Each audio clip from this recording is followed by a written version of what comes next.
You're only here to serve men like us.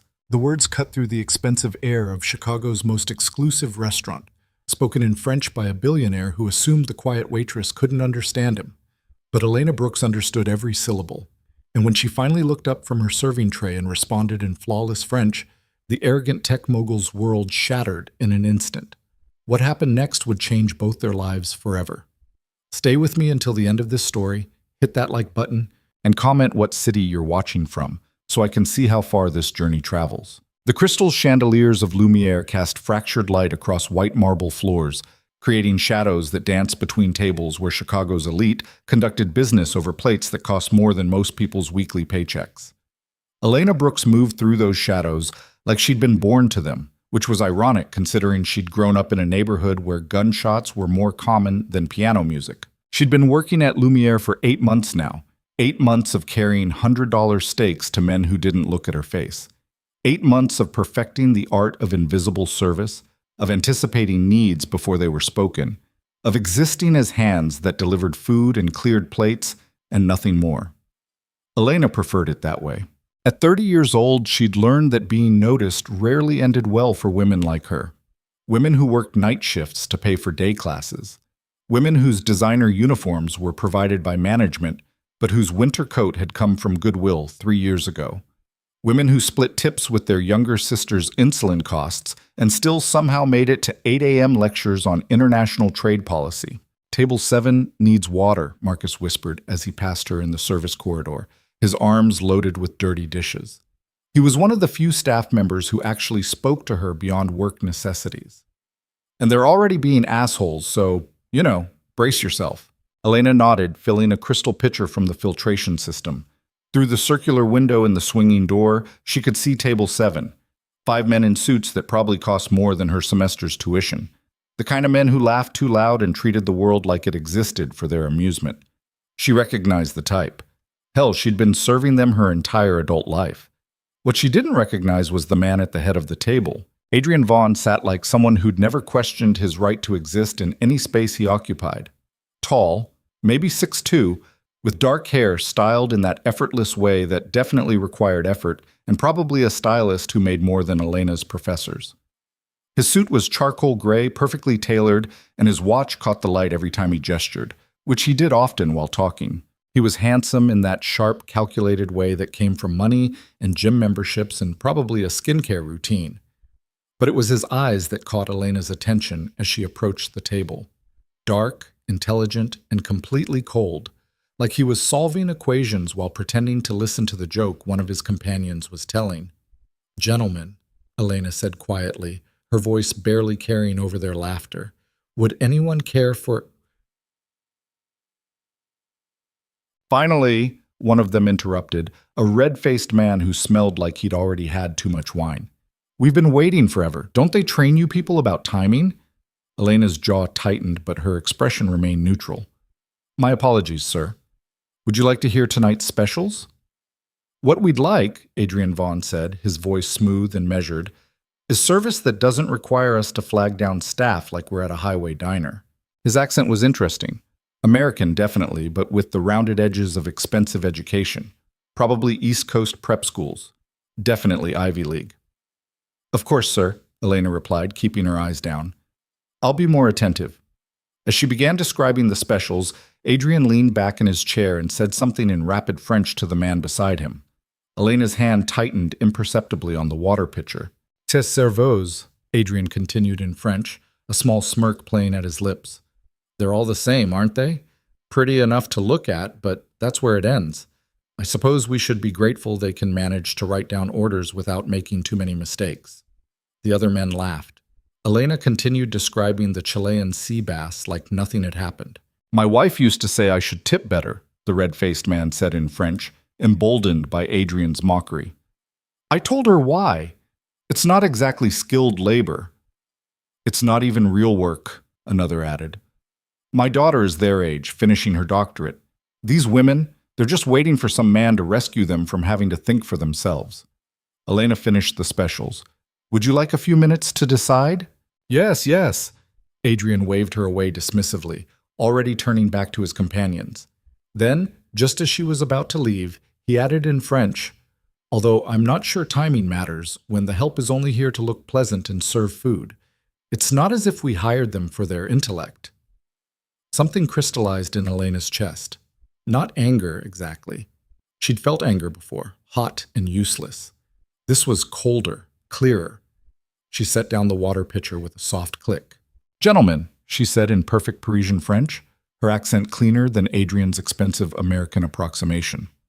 "I'll return in 5 minutes to take your orders. That should give you enough time to decide what you want to eat, and perhaps reflect on what you want to say where everyone can understand you." The table went silent.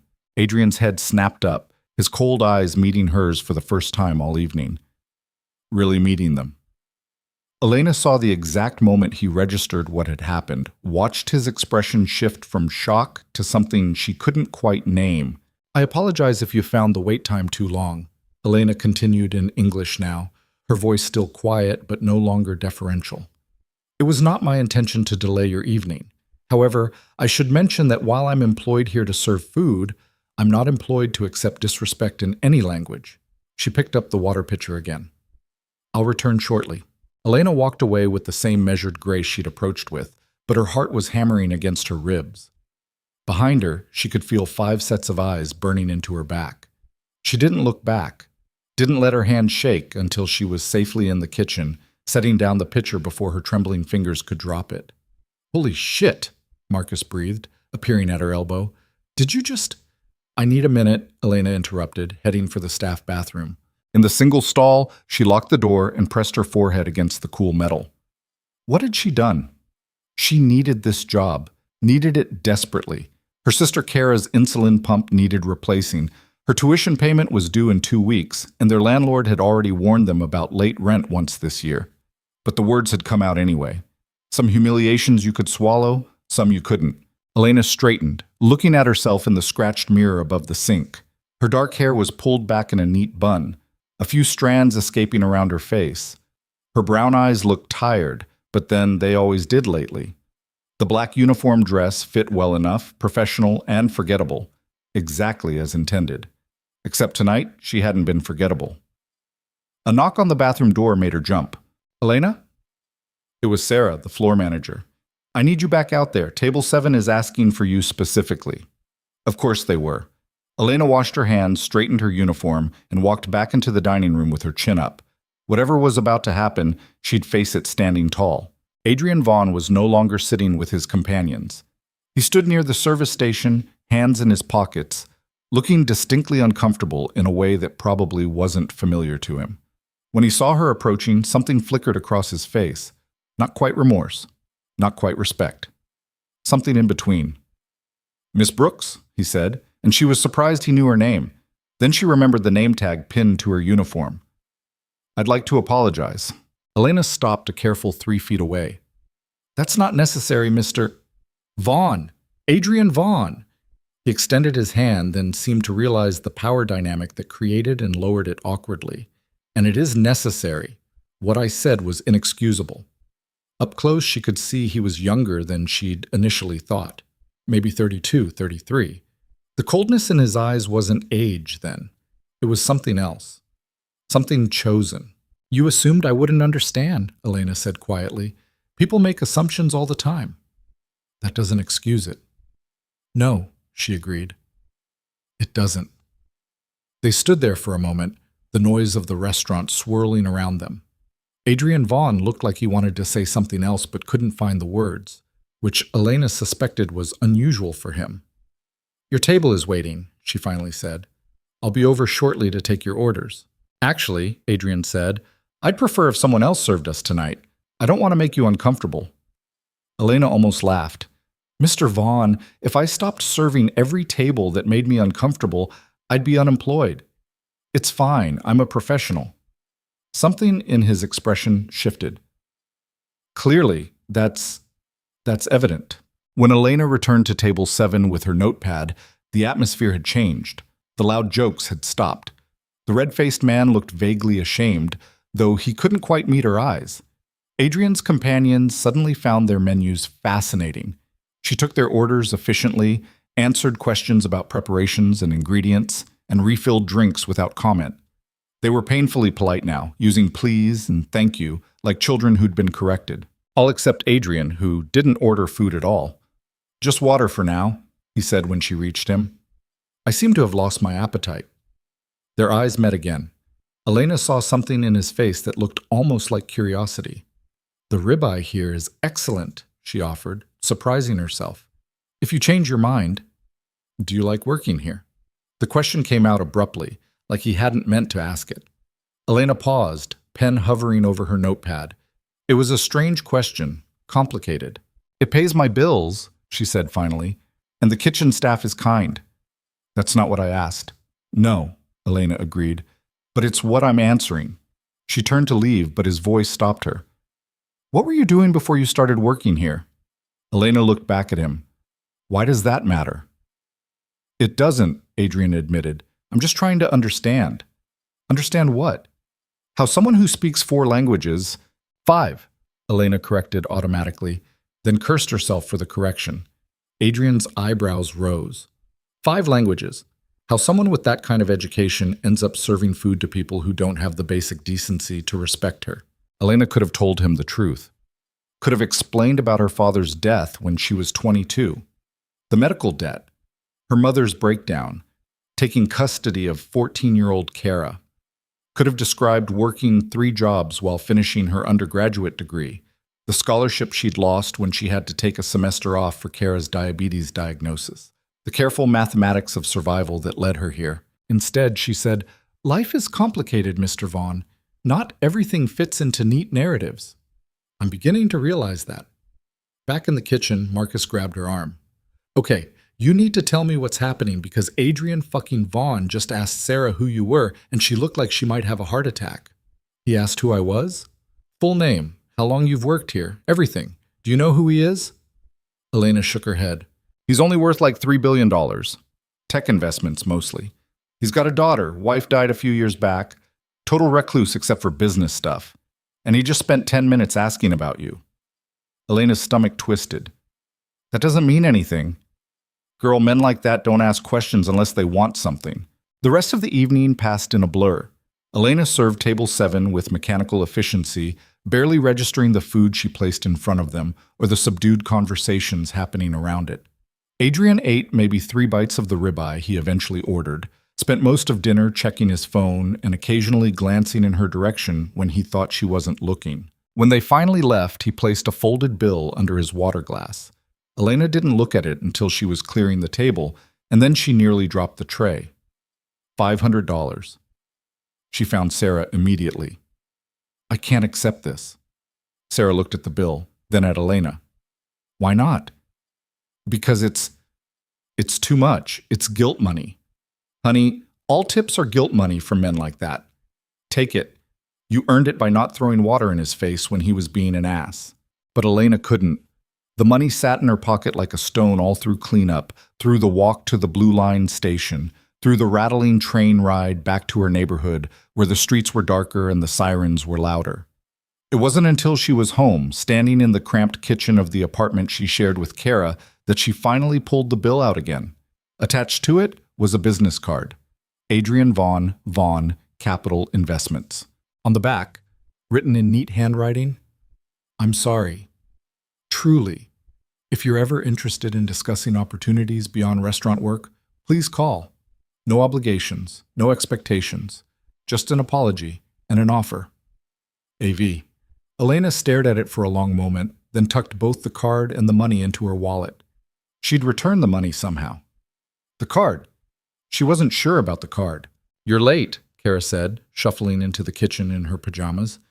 At 19, she looked younger, especially with her blonde hair messy from sleep. How was work? Weird, Elena said honestly. Weird how? Elena thought about Adrian Vaughn's cold eyes and expensive suit, about the way he'd spoken about her in French like she was furniture, about the genuine discomfort in his voice when he apologized. Just weird, she said finally. How are you feeling? Did you eat dinner? Yes, Mom. Kara rolled her eyes. Blood sugar's fine. I did my homework. And before you ask, no, I didn't have any soda. Elena smiled despite her exhaustion. Good. There's a letter from the university, Kara said, her voice careful, about next semester's tuition. The small moment of lightness evaporated. I'll handle it. Elena, eat. I said I'll handle it, Kara said. Her sister looked like she wanted to argue, but Elena's expression must have warned her off. Instead, Kara hugged her, quick and tight. You work too hard, she murmured. Someone has to. After Kara went back to bed, Elena sat at their secondhand kitchen table with her laptop, reviewing the budget spreadsheet that ruled her life. Tuition, $8,000. Kara's medical supplies, $400. Rent, $1,200. Utilities, groceries, transportation, books. The numbers didn't lie. They never did. She pulled out Adrian Vaughn's business card again, running her thumb over the embossed lettering. Opportunities beyond restaurant work. What kind of opportunities? Executive assistant, personal servant. She'd heard stories about wealthy men who thought their money entitled them to whatever they wanted, but there had been something genuine in his apology, something almost vulnerable. Elena tucked the card back in her wallet without making any decisions. Tomorrow she had class at 8, a study group at noon, and another shift at Lumiere at 5. She didn't have time to think about billionaires with cold eyes and complicated apologies, except she did think about it. 3 days later, Adrian Vaughn returned to Lumiere. Alone this time, requesting a table in Elena's section specifically. Sarah was practically vibrating with excitement when she told her. He asked for you by name. By name, Elena. Maybe he wants to apologize again, Elena said, trying to calm her racing heart. Or maybe he wants to offer you a job. Do you know how many people would kill for a connection to Vaughn Capital? Elena didn't want connections. She wanted to finish her degree, get Kara through college, and build a life that didn't require serving men who looked through her like glass. But she tied her apron on and approached table 7, his requested table, with her professional mask firmly in place. Adrian stood when she approached, which surprised her. Men like him didn't usually stand for women like her. Miss Brooks, he said, thank you for agreeing to serve me again. I didn't agree to anything, Elena replied. You requested my section. My manager assigned you to me. A small smile tugged at his mouth. Fair enough. May I sit? It's your table, Mr. Vaughn.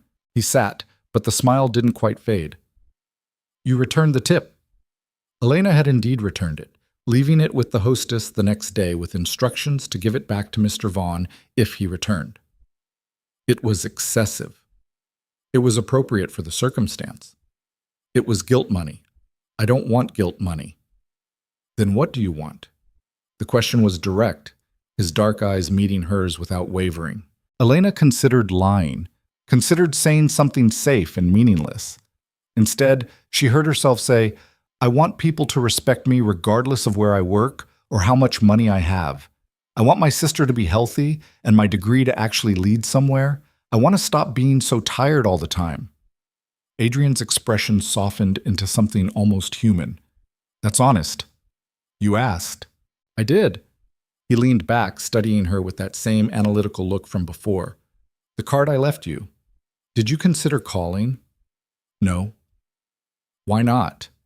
Because I don't know what you want from me, Mr. Vaughn, and I'm not interested in finding out through uncomfortable conversations about opportunities. What if I told you it wasn't about what I want from you, but what I could offer to you? Elena set down her notepad. Then I'd say that sounds like the beginning of a proposition I'm definitely not interested in. Not that kind of offer, Adrian said quickly, and for the first time she saw him look genuinely flustered. I meant professionally. I have connections, resources. You're clearly intelligent, educated, ambitious. You speak 5 languages. You're working in a restaurant not because you want to, but because you have to. And you want to save me. Elena's voice was colder than she intended. Is that what this is? Rich man rescues poor waitress? No, Adrian said quietly. I want to stop being the kind of person who mocks people in languages he thinks they won't understand. I want my daughter to grow up seeing me treat people with respect. I want. He paused, seeming to struggle with the words. I want to do something that isn't about profit margins and return on investment. Elena studied him, trying to see past the expensive suit and practice confidence. You have a daughter? Emma. She's 7. His expression transformed when he said her name, the coldness melting into something warm and raw. She asked me last week why I'm so mean to people who aren't rich. What did you tell her? Nothing. I didn't have an answer. Adrian's jaw tightened. Until you called me out in front of my business partners, I don't think I realized I'd become someone my daughter is ashamed of. The admission hung between them, honest and painful. I'm not a redemption project, Mr. Vaughn, Elena said finally, and I'm not interested in being someone's good deed. I know that. I'm not explaining this well. He ran a hand through his hair, disrupting the perfect styling. Look, there's an international business competition coming up, the Grayson Prize. It's prestigious, well-connected, and the winner gets a full scholarship to their graduate program of choice, plus a funded startup opportunity. Applications are open for another 2 weeks. Elena knew about the Grayson Prize. Every international business student knew about it. It was also impossibly competitive and required resources she didn't have. I can't afford the application fee, she said bluntly. I'll cover it. No. Why not? Because then I'd owe you. Adrian leaned forward. You wouldn't owe me anything. Consider it reparations for being an entitled ass who insulted you in French. Despite herself, Elena felt a smile tugging at her lips. That's an expensive apology. I can afford it. That's not the point. Then what is the point? Elena looked at him, really looked at him, saw past the wealth and the walls he'd built, saw a man who'd forgotten how to be human and was desperately trying to remember. The point, she said slowly, is that I need to do this myself. I need to know that when I succeed, it's because I earned it, not because some billionaire felt guilty about his behavior. Even if refusing help means you might not get to compete at all? Even then, Adrian was quiet for a long moment. Then he pulled out his phone, typed something, and showed her the screen. These are all free workshops and mentorship programs connected to the Grayson Prize. No application fees, no financial barriers, just information and guidance. Elena scanned the list, her heart beating faster. These were resources she hadn't known existed. Why are you helping me? She asked. Because you were right, Adrian said simply. Dignity matters more than wealth. And because my daughter asked me if I thought you were smart and I had to tell her I didn't know, I dismissed you without ever bothering to see you as a person. That's not who I want to be. The restaurant continued buzzing around them, but Elena barely heard it. She was too busy recalculating, reimagining what might be possible. I need to think about it, she said finally. Of course. Adrian pulled out his wallet, but Elena stopped him. Are you planning to order food, Mr. Vaughn? Because if not, I should give this table to someone who will. That surprised a genuine laugh out of him. The ribeye, please, since you recommended it. Excellent choice. When she returned with his order, he was on a video call, his expression soft in a way she hadn't seen before. Elena caught a glimpse of a little girl with dark curls in her father's eyes before Adrian noticed her and quickly ended the call. Emma wanted to say goodnight, he explained, looking almost embarrassed. She's beautiful, Elena said, and meant it. She's everything. The words were simple but carried the weight of absolute truth. Her mother died when she was 3, car accident. Since then, it's just been us. I'm sorry. Me too. Adrian looked down at his plate. I threw myself into work afterward, told myself I was building something for Emma's future. But the truth is I was just running from the grief. And somewhere along the way I forgot that money can't buy the things that actually matter. Elena didn't know what to say to that, so she simply refilled his water and let the silence sit. Before he left that night, Adrian handed her a folder. The workshop information and a few other resources. No strings attached, Miss Brooks, just opportunities you've earned the right to explore. Elena took the folder carefully. Thank you. No, Adrian said quietly. Thank you for reminding me what integrity looks like. Over the following weeks, Elena and Adrian developed an unlikely friendship. He continued coming to the restaurant, always alone, always requesting her section. They talked about everything, her studies, his work, their respective responsibilities to the people who depended on them. He told her about Emma's struggles after her mother's death, the way grief manifested in a child too young to understand permanence. She told him about raising Kara, about being 22 and suddenly responsible for a teenager while drowning in debt. You're stronger than you know, Adrian said one night over coffee after her shift. Or more stubborn, Elena replied. I'm not always sure there's a difference. There is. Strength is knowing you could break but choosing not to. Stubbornness is refusing to admit you're breaking at all. Elena absorbed that, turning her coffee cup in her hands. Which one are you? Neither. I already broke. I'm just trying to figure out how to put the pieces back together in a way that doesn't cut everyone around me. The Grayson Prize application consumed Elena's limited free time. Between work and classes and caring for Kara, she wrote and rewrote her proposal, attended the workshops Adrian had recommended, reached out to mentors she'd never known existed. True to his word, Adrian never offered financial help. But he did offer something more valuable, honest feedback. He reviewed her business plan with the same analytical precision he probably used for billion-dollar investments, pointing out weaknesses and helping her strengthen her arguments. You're too defensive here, he said one evening, pointing to a section of her proposal. You're trying to justify why your background makes you qualified instead of simply stating how your perspective creates unique value. Easy for you to say. You've never had to justify your right to be in the room. You're right, I haven't. But that doesn't make my observation less valid. Elena worked through the night, revising, refining. When she finally submitted her application at 11:59 p.m. on the deadline, her hands were shaking.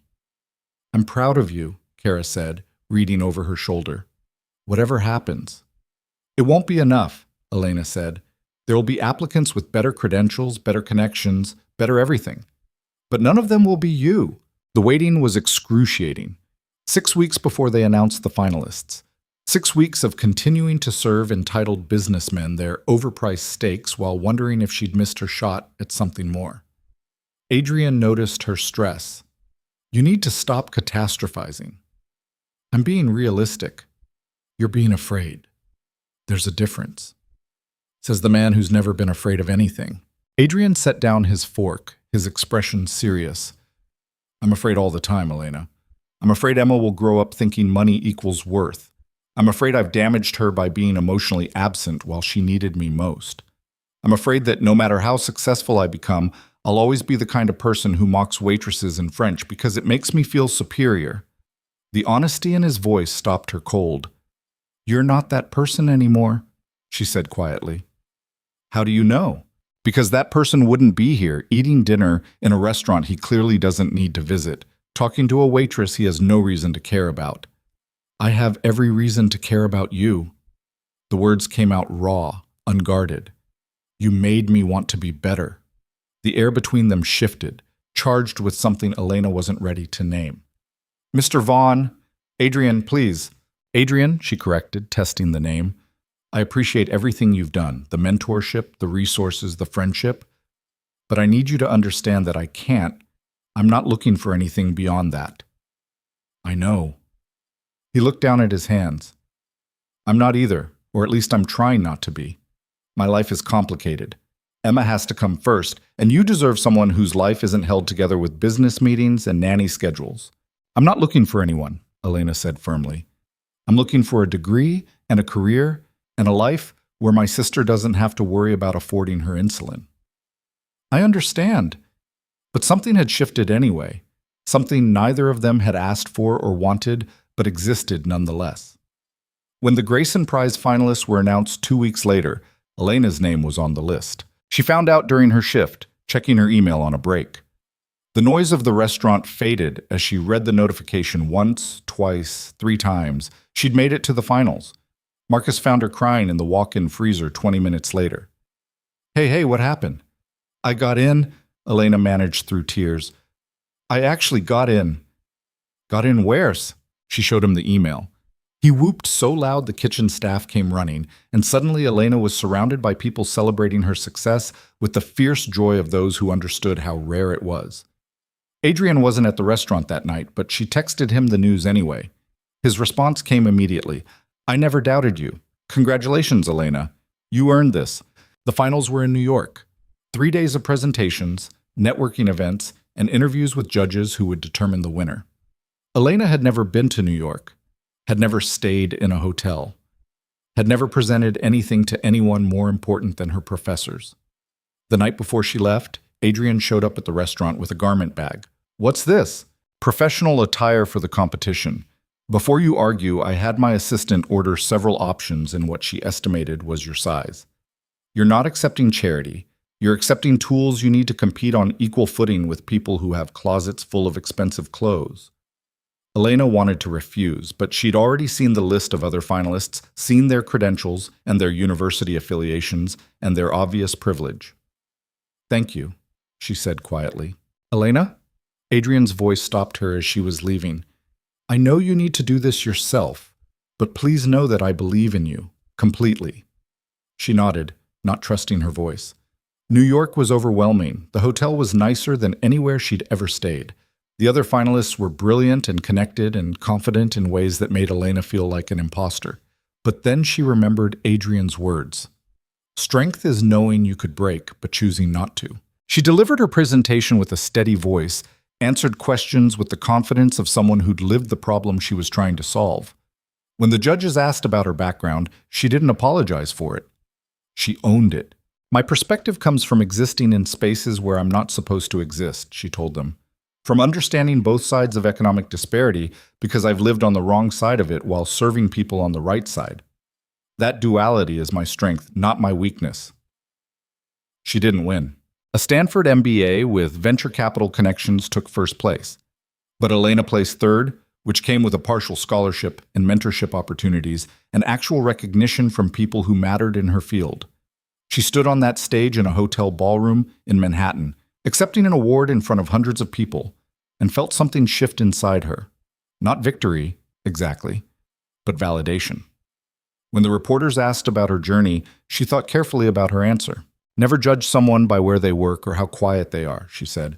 Some people carry extraordinary strength behind silent eyes. And sometimes the people who look down on you are the ones who most need to be reminded that dignity isn't for sale. She didn't mention Adrian by name, didn't need to. He'd been in the audience, though. She'd seen him slip in late, standing in the back with Emma beside him. After the ceremony, she found him outside the hotel, watching the New York traffic blur past. You didn't have to come all this way, Elena said. Yes, I did. Adrian turned to face her.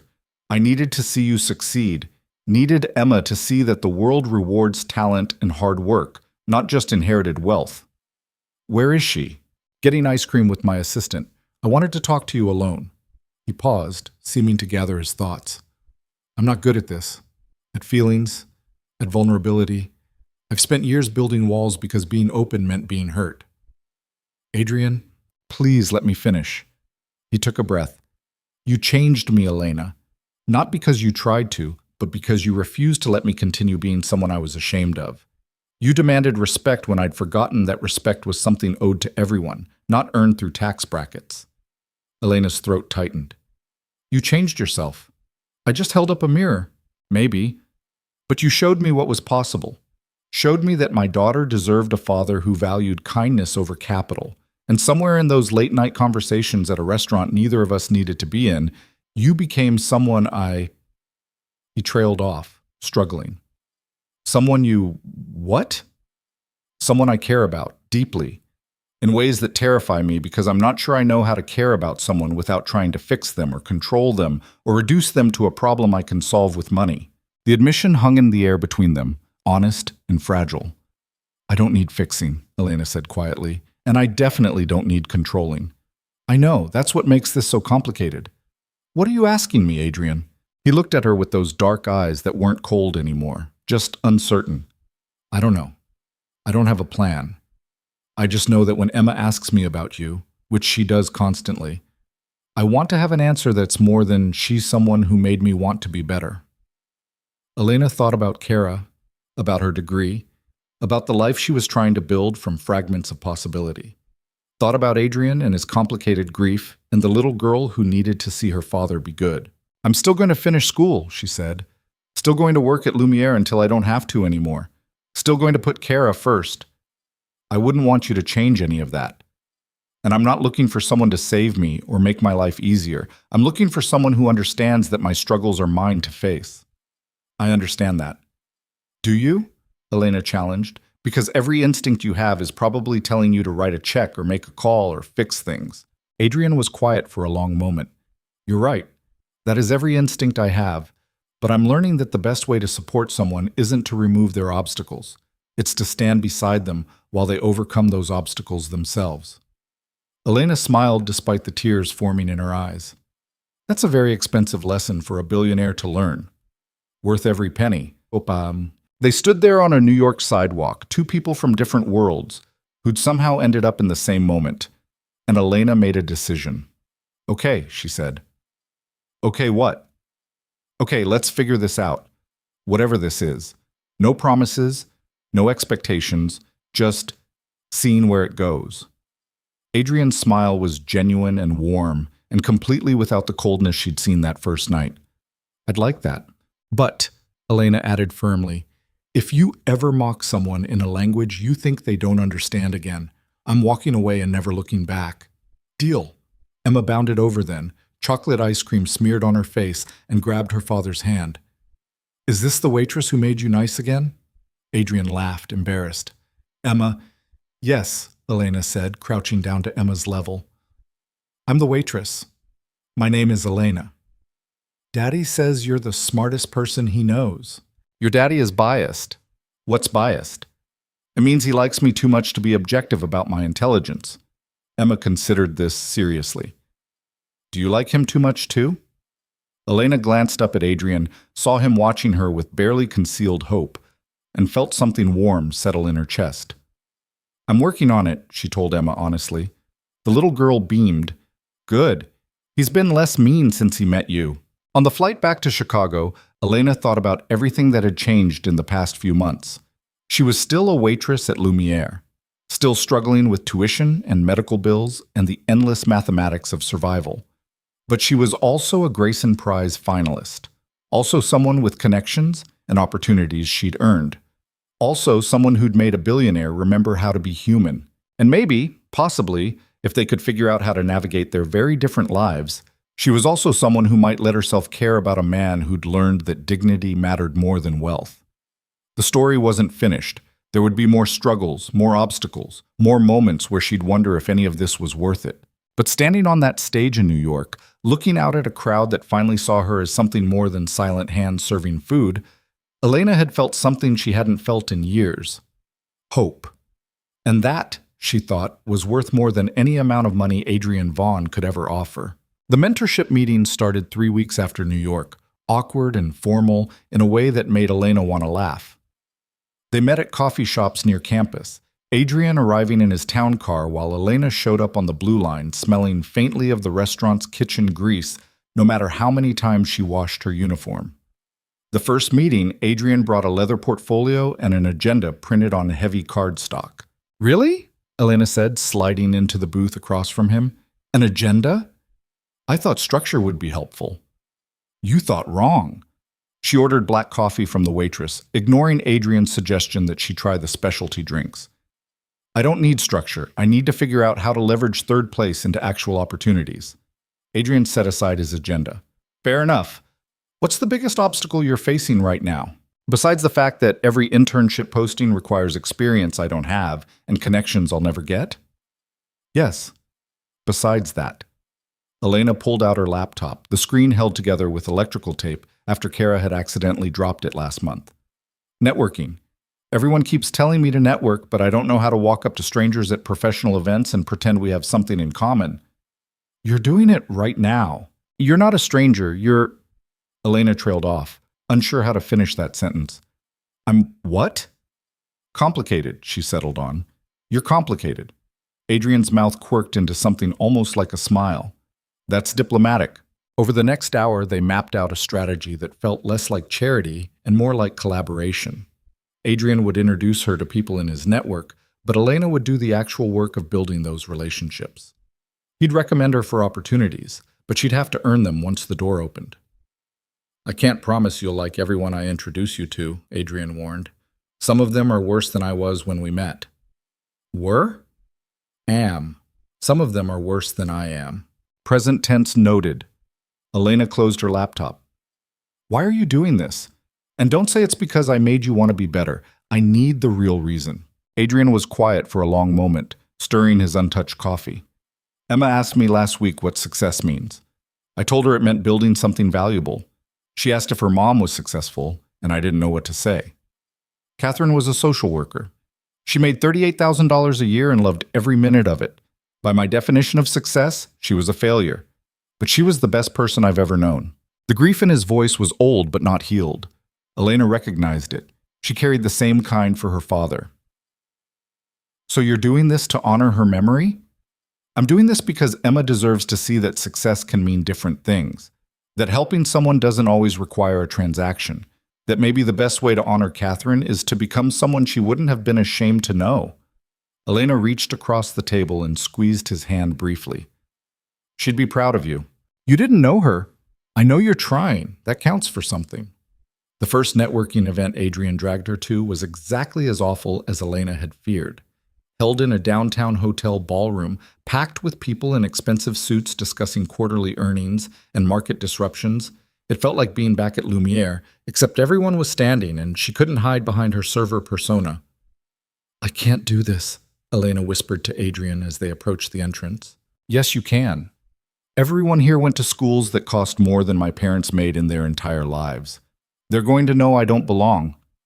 Adrian stopped walking, turning to face her. You placed third in the Grayson Prize. You speak 5 languages. You're finishing your degree while working full-time and raising your sister. You belong here more than half these people who had everything handed to them. You had everything handed to you. Exactly, which is how I know the difference between earned success and inherited luck. He adjusted her collar slightly, a gesture so natural it surprised them both. You've earned this, Elena. Now go make them see it. The evening was brutal. Elena stumbled through conversations with venture capitalists who looked through her, tech executives who asked which school she attended, and lost interest when she said Roosevelt, finance directors who assumed she was someone's assistant. She was ready to leave after 20 minutes when a woman in her 50s approached with genuine interest in her eyes. You're Elena Brooks, aren't you? Third place Grayson Prize? Yes, Elena managed, caught off guard. Margaret Chen. I judged your presentation in New York. She extended her hand warmly. Your proposal on microfinance accessibility in underserved communities was the most innovative thing I've seen in years. What are you planning to do with it? For the first time all evening, Elena relaxed. This she could talk about. This she knew. 45 minutes later, she had Margaret's card, an invitation to speak at an upcoming conference, and a referral to a nonprofit that was hiring program managers. See, Adrian said when she found him near the bar. You belong here. One person doesn't count. It's one more than you had an hour ago. Elena couldn't argue with that logic. The problem started when she arrived at Lumiere for her shift the next evening and found Sarah waiting with an uncomfortable expression. Corporate called, Sarah said without preamble. Someone complained that you're using the restaurant to make professional connections with customers. Elena's stomach dropped. What? Apparently one of the regulars saw you at some business event with Adrian Vaughn and reported it as inappropriate conduct. They're saying you're soliciting customers for personal gain. That's insane. Adrian and I are friends. He's mentoring me. Sarah held up her hands. I believe you, but corporate doesn't care about context. They care about liability. They're putting you on notice. One more complaint and you're fired. Elena felt the floor tilt beneath her. She needed this job, needed it desperately. This isn't fair. I know, but fair doesn't matter when some rich asshole decides you're getting above your station. The shift passed in a fog. Elena went through the motions mechanically, taking orders and delivering food while her mind spun with worst-case scenarios. Without Lumiere's income, she couldn't cover rent and tuition. Without tuition, she couldn't finish her degree. Without her degree, all of this had been for nothing. She was clearing table 12 when Adrian walked in. Elena's professional mask slipped for just a second, long enough for him to see the panic in her eyes. He immediately requested a table in someone else's section. During her break, she found him waiting by the service entrance. What happened? He demanded. Elena explained about the complaint, about being put on notice, about the precariousness of her entire situation. Who complained? Give me a name and I'll... You'll what? Call them? Use your money and influence to make it go away? Elena's voice was sharper than she intended. That's exactly what I was trying to avoid. So what? You're just going to accept this? What choice do I have? I need this job, Adrian. I can't afford to fight corporate over something that's technically against policy, even if it's completely ridiculous. Adrian looked like he wanted to argue, but something in her expression stopped him. Okay, what do you need from me? Distance. At least here. At least where people can see us and make assumptions. For how long? I don't know, until I finish my degree, until I find something else, until people stop caring about a waitress who dared to have ambitions. The hurt that flashed across Adrian's face was quickly masked, but Elena caught it. I understand. Do you? No, he admitted. But I'm trying to. They stood there in the alley behind Lumiere, surrounded by dumpsters and the smell of old grease, and Elena felt something precious slipping away. This is why I didn't want help, she said quietly. Because help always comes with consequences I can't control. This isn't your fault, isn't it? I let myself get close to you. Let myself believe that maybe I could have both, the mentorship and the job and the degree, but the world doesn't work that way for people like me. People like you? People who don't have safety nets. People who can't afford to take risks because one wrong move means losing everything. Adrian stepped closer, his voice low and urgent. Then let me be your safety net. No. The word came out harder than Elena intended. That's not who I am. I can't be someone who needs rescuing. It's not rescuing, it's partnership. It's you trying to fix a problem with money because that's the only solution you know. Elena's eyes burned, but she refused to cry. I need to do this myself, Adrian, even if it takes longer, even if it's harder, especially because it's harder. She left him standing in the alley and went back to finish her shift. The distance was easier in theory than practice. Elena stopped attending networking events, stopped answering Adrian's texts beyond brief, polite responses, stopped allowing herself to think about what might have been developing between them before reality intervened. At home, Kara noticed immediately. You're miserable, she said one night while they were eating cheap pasta at their kitchen table. I'm fine. You're a terrible liar. What happened with the billionaire? Nothing happened. We're just not... It's complicated.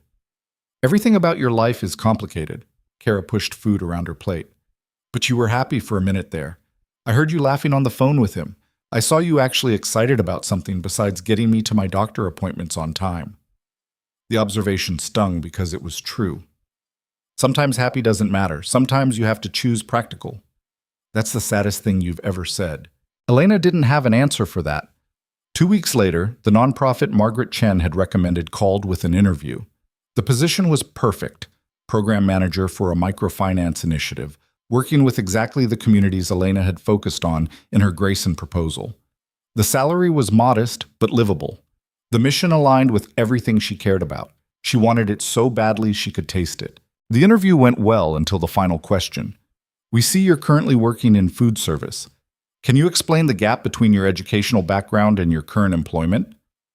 Elena had prepared for this, had practiced the diplomatic version of her story that emphasized responsibility and dedication without sounding like a sob story. But sitting across from 3 interviewers in business casual, she suddenly couldn't do it. Couldn't reduce her father's death and her mother's breakdown and Kara's diagnosis into a neat narrative that made her unemployment gap palatable. My father died when I was 22, she heard herself say. Medical debt. My mother couldn't handle it. I took custody of my 14-year-old sister who has type 1 diabetes. I worked 3 jobs to keep us afloat while finishing my undergraduate degree. I lost my scholarship when I had to take a semester off for my sister's diagnosis. I work at Lumiere because it pays better than retail and has flexible hours around my class schedule. There's no gap in my employment. There's just a gap between what I've had to do and what people expect someone with my education to have done. The interviewers exchanged glances. Elena waited for the polite rejection. Instead, the woman in the center smiled. That's exactly the kind of perspective we need for this position. When can you start? Elena walked out of that interview in a daze. She'd gotten the job, actually gotten it. The salary was enough to cover rent and basic expenses, enough to reduce her Lumiere shifts to part-time until she finished her degree. She called Kara first. You did it, her sister screamed into the phone. You actually did it. I actually did it, Elena repeated, letting herself believe it. She wanted to call Adrian, wanted to hear his voice, wanted to share this victory with someone who understood how hard she'd worked for it. But the distance she'd created stood between them like a wall. Instead, she sent a text. Got the nonprofit job, starting in 2 weeks. His response came immediately. I never doubted you. Congratulations. Then after a pause, I miss talking to you. Elena stared at those 4 words for a long time before typing. I miss talking to you too. Then stop avoiding me. I'm not avoiding you. I'm being practical. Practical is overrated. Despite herself, Elena smiled. Says the billionaire.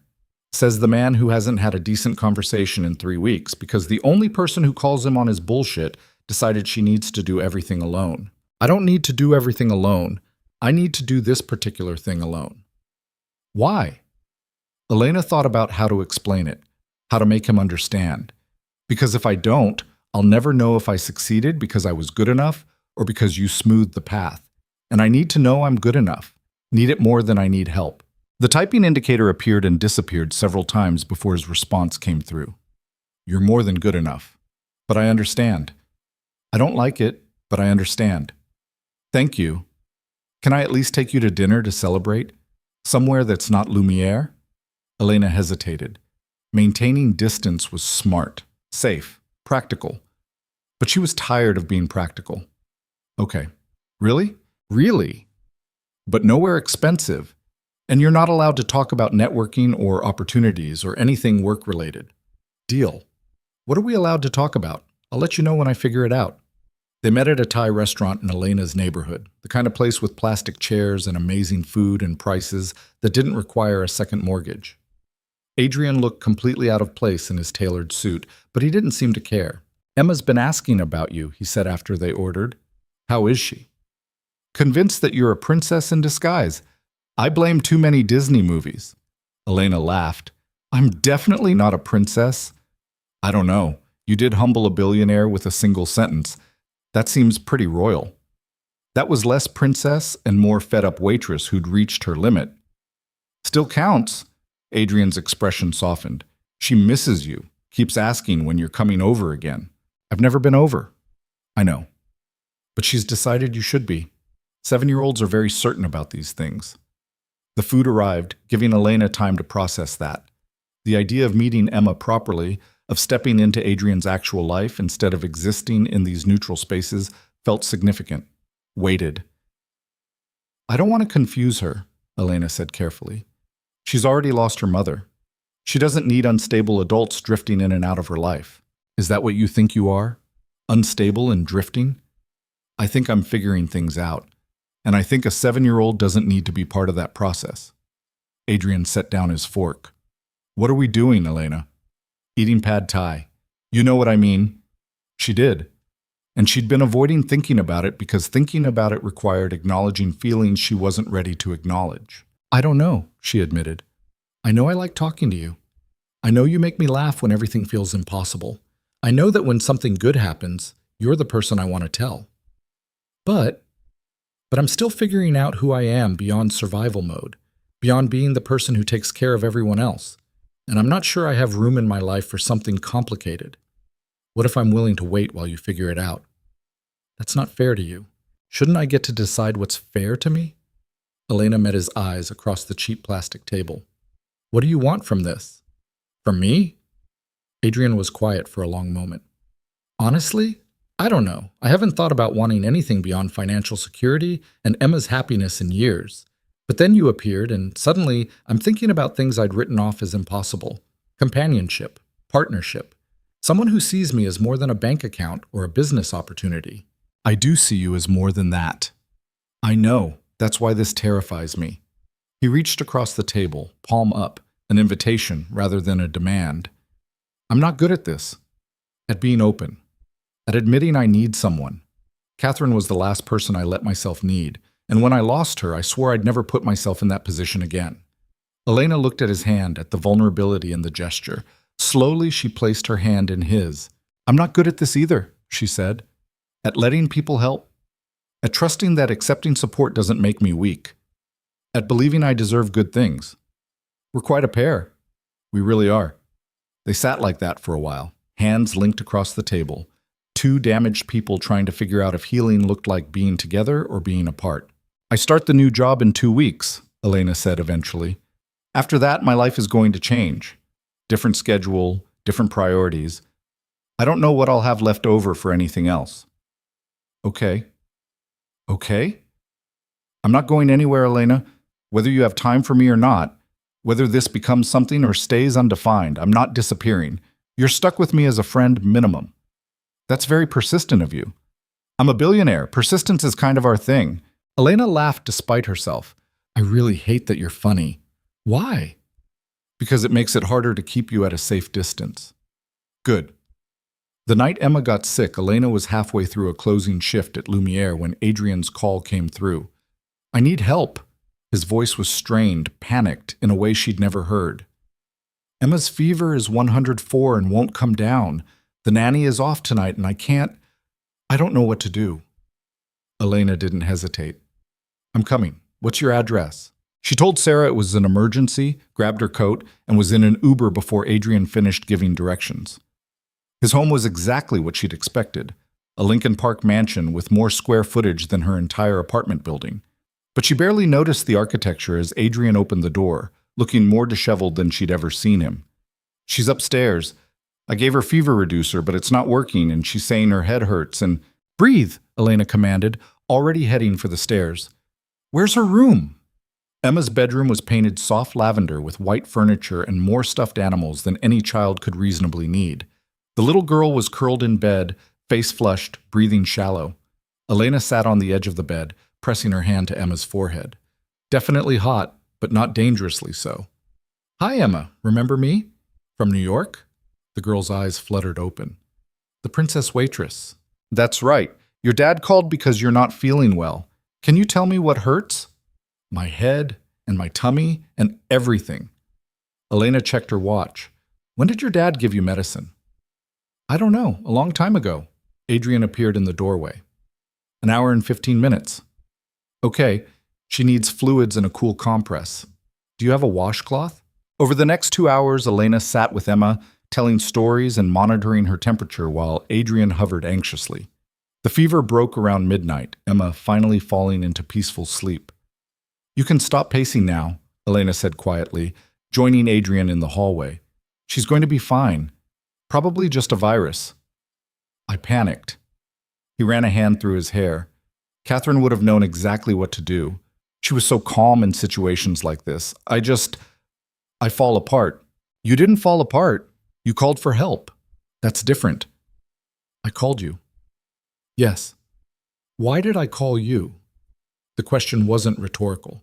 He genuinely seemed confused by his own choice. Elena understood the confusion. Because you trust me, and because sometimes you need someone who will just show up without judging you for not having all the answers. Is that what you did? Showed up? I'm standing in your ridiculously large hallway at midnight, so yes, I showed up. Adrian looked at her for a long moment, something shifting in his expression. Stay, please. Just until morning. I don't want to be alone with this. It was the most honest thing he'd ever asked for. Not help with business or connections or opportunities, just presence, just companionship through difficulty. Okay, Elena said, I'll stay. She slept, barely, in the guest room down the hall from Emma, listening for sounds of distress that never came. When she woke around 6, the house was quiet except for distant clattering from the kitchen. She found Adrian making pancakes with the uncertain movements of someone who rarely cooked. You don't have a chef? Elena asked from the doorway. I gave staff the week off. Emma had spring break, and I wanted time with just us. He flipped a pancake with more enthusiasm than skill. These are terrible, aren't they? I haven't tasted them yet. But you can tell by looking. Elena moved beside him, assessing the situation. You're using too much heat, and the batter's too thick. Here. She adjusted the stove temperature, added a splash of milk to the batter, and demonstrated the proper flip technique. Their shoulders brushed as she worked, a casual intimacy that should have felt awkward but didn't. You're good at this, Adrian observed. I've made a lot of pancakes for Kara over the years. You develop a system. Everything with you is a system. I've noticed that. You've systematized survival. It's the only way to get through it. If I stopped and thought about everything all at once, I'd never get out of bed. Is that what happened to your mother? She stopped being able to systematize it? Elena was surprised by the insight. Yeah, the debt, the grief, the responsibility of raising a teenager alone. It all hit her at once, and she just broke.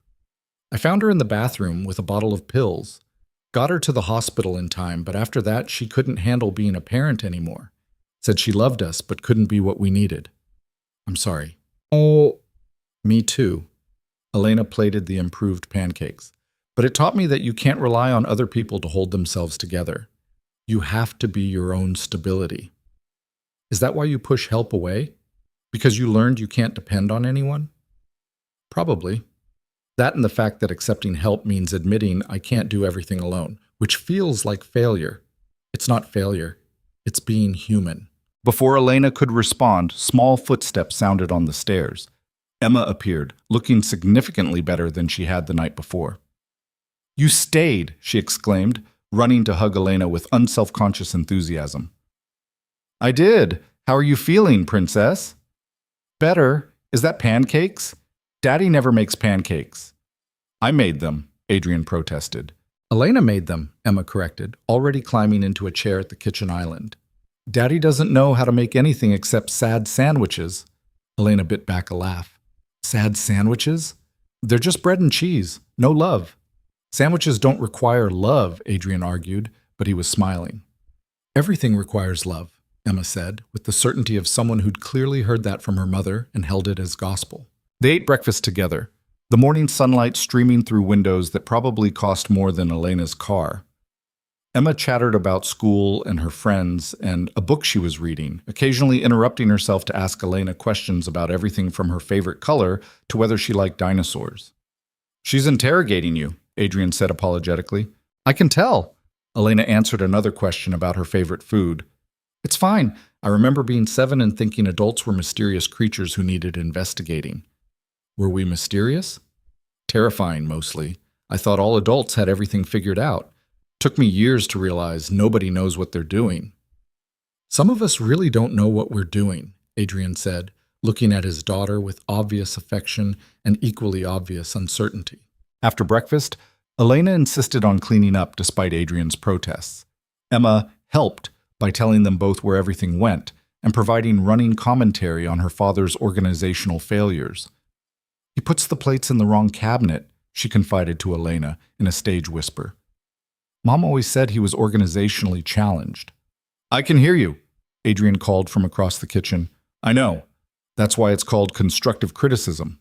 Elena laughed so hard she had to set down the plate she was washing. Where did you learn that phrase? My teacher says it when she tells us our art isn't good, but she says it means she's helping us get better. Your teacher is very diplomatic. What's diplomatic? It means she's nice even when she's being honest. Emma considered this. Like how you were diplomatic when you told those mean men at the restaurant that they were being rude? Adrian's head snapped up. How do you know about that? I heard you telling Grandma on the phone. You said a brave waitress called you out for being mean, and it changed your whole life. The kitchen went quiet. Adrian looked mortified. Elena felt heat rising in her cheeks. That's not exactly what I said, Adrian managed. Yes, it is. You said she made you want to be a better man.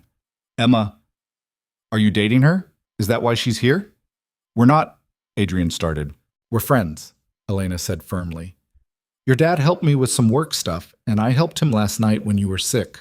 Friends help each other. Emma looked between them skeptically. Daddy doesn't have friends. He has business associates. How do you know that phrase? Adrian asked weakly. Because that's what you always say when people call. This is a business associate. You never say friend. Elena met Adrian's eyes across the kitchen and saw her own thoughts reflected there. This child saw too much, understood too much. Well, I'm his friend, Elena said. Is that okay with you? Emma appeared to think about this very seriously. Okay, but only if you promise to come back. Daddy's sad when people leave and don't come back. The casual observation hit like a physical blow. Adrian turned away, suddenly very interested in putting away the milk. Elena knelt down to Emma's level. I promise that if I leave, I'll tell you why, and it won't be because I don't care, okay? Okay. Emma hugged her again, fierce and quick. I like you. You're not scared of Daddy like other people are. Why would I be scared of your dad? Because he's rich and important and people get nervous around him, but you don't. You just tell him when he's wrong. Somebody has to, Elena said, glancing at Adrian, who was now openly listening to this conversation. That's what Mom used to say. Emma's face lit up. She said Daddy needed someone who wasn't impressed by his money. The parallel was clearly not lost on Adrian, whose expression had gone complicated and distant. Elena stood, sensing the shift in mood. I should probably go. I have class this afternoon and I need to change. I'll call you a car, Adrian said quietly. The blue line is fine. Elena, she recognized the tone. Not demanding, but asking her to let him do this one small thing. Okay, thank you. While they waited for the car, Emma showed Elena her room in exhaustive detail, including every stuffed animal's name and backstory. Adrian watched from the doorway, quiet and thoughtful. You're good with her, he said when Emma ran off to find a specific toy she wanted Elena to see. She's easy to be good with. She's smart and funny and real. She likes you. I like her too. That's not what I mean. Adrian stepped closer, voice low. She doesn't warm up to people easily. After Catherine died, she went through a phase where she wouldn't talk to anyone except me and the nanny. It took her therapist 6 months to get her to open up, but with you, she just blooms. Kids are perceptive. They know who's genuine. Is that what you are with me? Genuine? Elena met his eyes. I don't know how to be anything else. The car arrived before she could say anything more. Emma made her promise to come back soon, extracting a pinky swear and everything. Adrian walked her to the door, hands in his pockets, looking uncertain. Thank you, he said, for last night, for this morning, for being patient with Emma. You don't have to thank me for that. I do, though. You didn't have to come. Didn't have to stay. Didn't have to make pancakes or answer 1,000 questions or promise to come back. I wanted to. Why? The question hung between them, heavy with implications neither was ready to address. Because, Elena said finally, you asked for help without trying to hide that you needed it. And because Emma deserves to have people in her life who show up. And because despite all my speeches about needing to do things alone, apparently I'm not very good at practicing what I preach. Adrian smiled, small and genuine. None of us are. In the car, Elena's phone buzzed with a text from Kara. Where are you? You didn't come home last night and I was worried. At Adrian's. Emma was sick. The response was immediate. OMG, you stayed over? In the guest room. Nothing happened. Sure, Jan. I'm serious. It was just helping out a friend you have feelings for.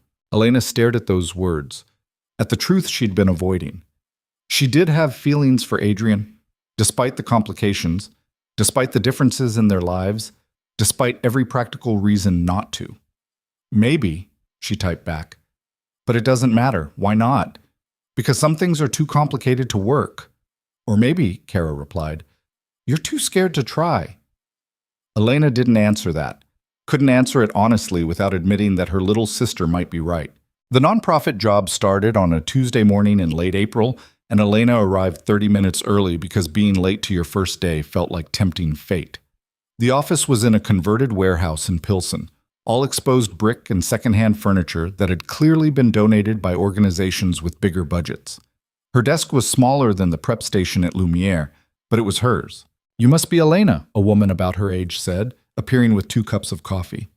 I'm Rachel, program coordinator. We're desk neighbors, which means you're stuck listening to me complain about our database system approximately 40 times a day. Only 40? I'm trying to cut back. Rachel handed her one of the cups. Fair warning, the coffee here is terrible. There's a decent place 2 blocks down if you want to make a run before the 9 a.m. staff meeting. Elena liked her immediately. The morning was a blur of introductions, system passwords, and policy documents that all blurred together. By lunch, her head was spinning with information about grant cycles and outcome metrics and community partnership protocols. It gets easier, Rachel promised, stealing half of Elena's sandwich from the break room. Give it 2 weeks and you'll be fluent in nonprofit nonsense. Is that what we call it? Nonprofit nonsense? Only amongst ourselves. To donors, it's mission-critical strategic initiatives. Rachel grinned. You'll learn the translation guide soon enough. The work itself was exactly what Elena had hoped for. She spent her afternoons calling community organizations, building partnerships, identifying barriers to microfinance access in neighborhoods that looked a lot like the one she'd grown up in. It felt purposeful in a way, serving overpriced steaks never had. But it also paid exactly as much as she'd expected, which meant keeping her part-time shifts at Lumiere just to cover Kara's medical expenses and the small buffer of savings she was desperately trying to build. "You're killing yourself," Kara said one night, watching Elena stumble through the door at 11 p.m. after a double shift. "You worked a full day at the nonprofit, then went straight to the restaurant. That's insane." "It's temporary." "You always say that." "Because it's always true. Once I finish my degree, once I get promoted, once we build up savings." Once. Kara threw up her hands. "What if once never comes? What if you burn out before you get there?" Elena didn't have an answer for that because she'd been asking herself the same question. Adrian noticed too. He'd started texting her daily, usually just small observations or terrible jokes, but the evening after her first week at the nonprofit, he called. "You sound exhausted," he said without preamble. "Hello to you too." "I'm serious, Elena. When was the last time you slept more than 5 hours?" She did the math. "I don't know. Tuesday? It's Saturday." "Then I guess Tuesday." Elena kicked off her shoes, too tired to care that they landed somewhere in the general direction of the closet. "I'm fine, Adrian." "You're not fine. You're working 2 jobs while finishing your degree. That's not sustainable." "It's what I have to do." "It doesn't have to be." His voice was careful, measured. "I could help with—" "No." The word came out sharper than she intended. "We've been through this." "I know, but—" "No buts. I need to do this my way." Adrian was quiet for a long moment. "What if your way is running you into the ground? Then at least I'll hit the ground on my own terms." "That's the most stubborn thing I've ever heard." "You've known me for months. This can't be surprising." She heard him sigh, could picture him running his hand through his hair the way he did when frustrated. "Emma wants you to come to her birthday party next week." The subject change was deliberate, and Elena was grateful for it. "Her birthday's next week?" "Saturday. She's turning 8, and apparently the only thing she wants is for you to be there. She's been talking about it nonstop since you stayed over when she was sick." Elena's heart clenched. "Adrian, I don't think that's a good idea." "Why not?" "Because I don't want her getting attached to someone who might not be a permanent fixture in her life." "You're already a fixture in her life. She asks about you constantly, wants to know what you're doing, if you're eating enough, whether you've read the book she recommended." "She recommended a book?" "Something about a girl who lives in a bookstore. I ordered it for you. It should arrive Monday." Elena didn't know what to do with that information. Didn't know how to process a 7-year-old thinking about her enough to recommend books. "I'm working that Saturday," she said finally. "Take the day off." "I can't afford to take days off." "Then let me cover your shift." "That's not how jobs work, Adrian. You can't just pay someone to not work." "I can. I absolutely can. I could buy the entire restaurant if that's what it takes to get you to take a day off. Please don't buy the restaurant." "I'm not making any promises." Despite her exhaustion, Elena smiled. "You're ridiculous." "I'm determined. There's a difference." His voice softened. "Emma would really love to have you there. And so would I." The admission hung in the air between them, honest and unguarded. "What time?" Elena heard herself ask. 2 p.m. Very casual, just family and a few of her school friends. No pressure. "Everything with you is pressure." "This isn't. I promise. Just cake and pin the tail on the donkey and probably too much sugar. Very low stakes." Elena knew it wasn't low stakes, knew that showing up to Emma's birthday meant something, signified something, crossed a line she'd been carefully avoiding. But Kara was right. She was scared. Scared of wanting things, scared of letting people in, scared of building something that could be taken away. "Okay," she said, "I'll be there." Finding a birthday present for a 7-year-old she barely knew but desperately wanted to impress turned out to be harder than Elena anticipated. She spent her lunch breaks for 3 days wandering through toy stores, feeling completely out of her depth. "What does an 8-year-old even want?" she asked Rachel, who had 2 kids of her own. "At that age? Usually something sparkly or something that makes noise, preferably both. But you said she likes books? Her dad mentioned it. Rachel's eyes lit up with the knowing look of someone who sensed a story. Her dad, huh? This wouldn't be the billionaire mentor you've mentioned exactly 0 times, but Kara told me all about? Elena made a mental note to kill her sister. It's not like that. Sure it's not. You're just casually attending his daughter's birthday party. It's complicated. The best things usually are. Elena eventually settled on a hardcover collection of fairy tales from different cultures and a booklight shaped like a cat. Nothing extravagant, nothing that screamed, I'm trying too hard, but thoughtful enough to show she'd paid attention. The party was at Adrian's house, which meant Elena spent the entire Uber ride trying not to throw up from nerves.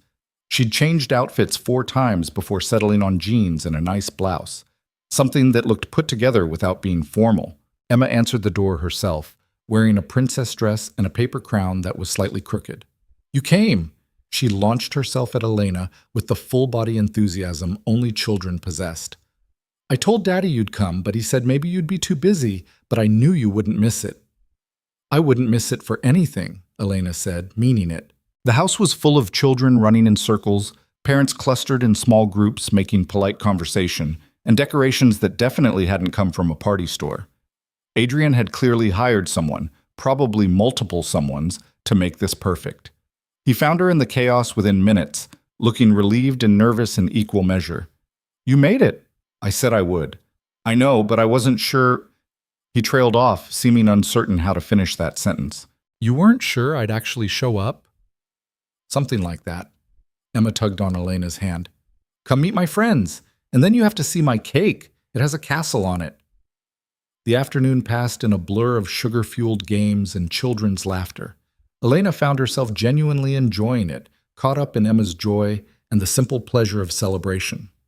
Adrian's mother was there too, an elegant woman in her 60s who watched Elena with barely concealed curiosity. So you're the famous waitress, she said during a quiet moment while the kids demolished the castle cake.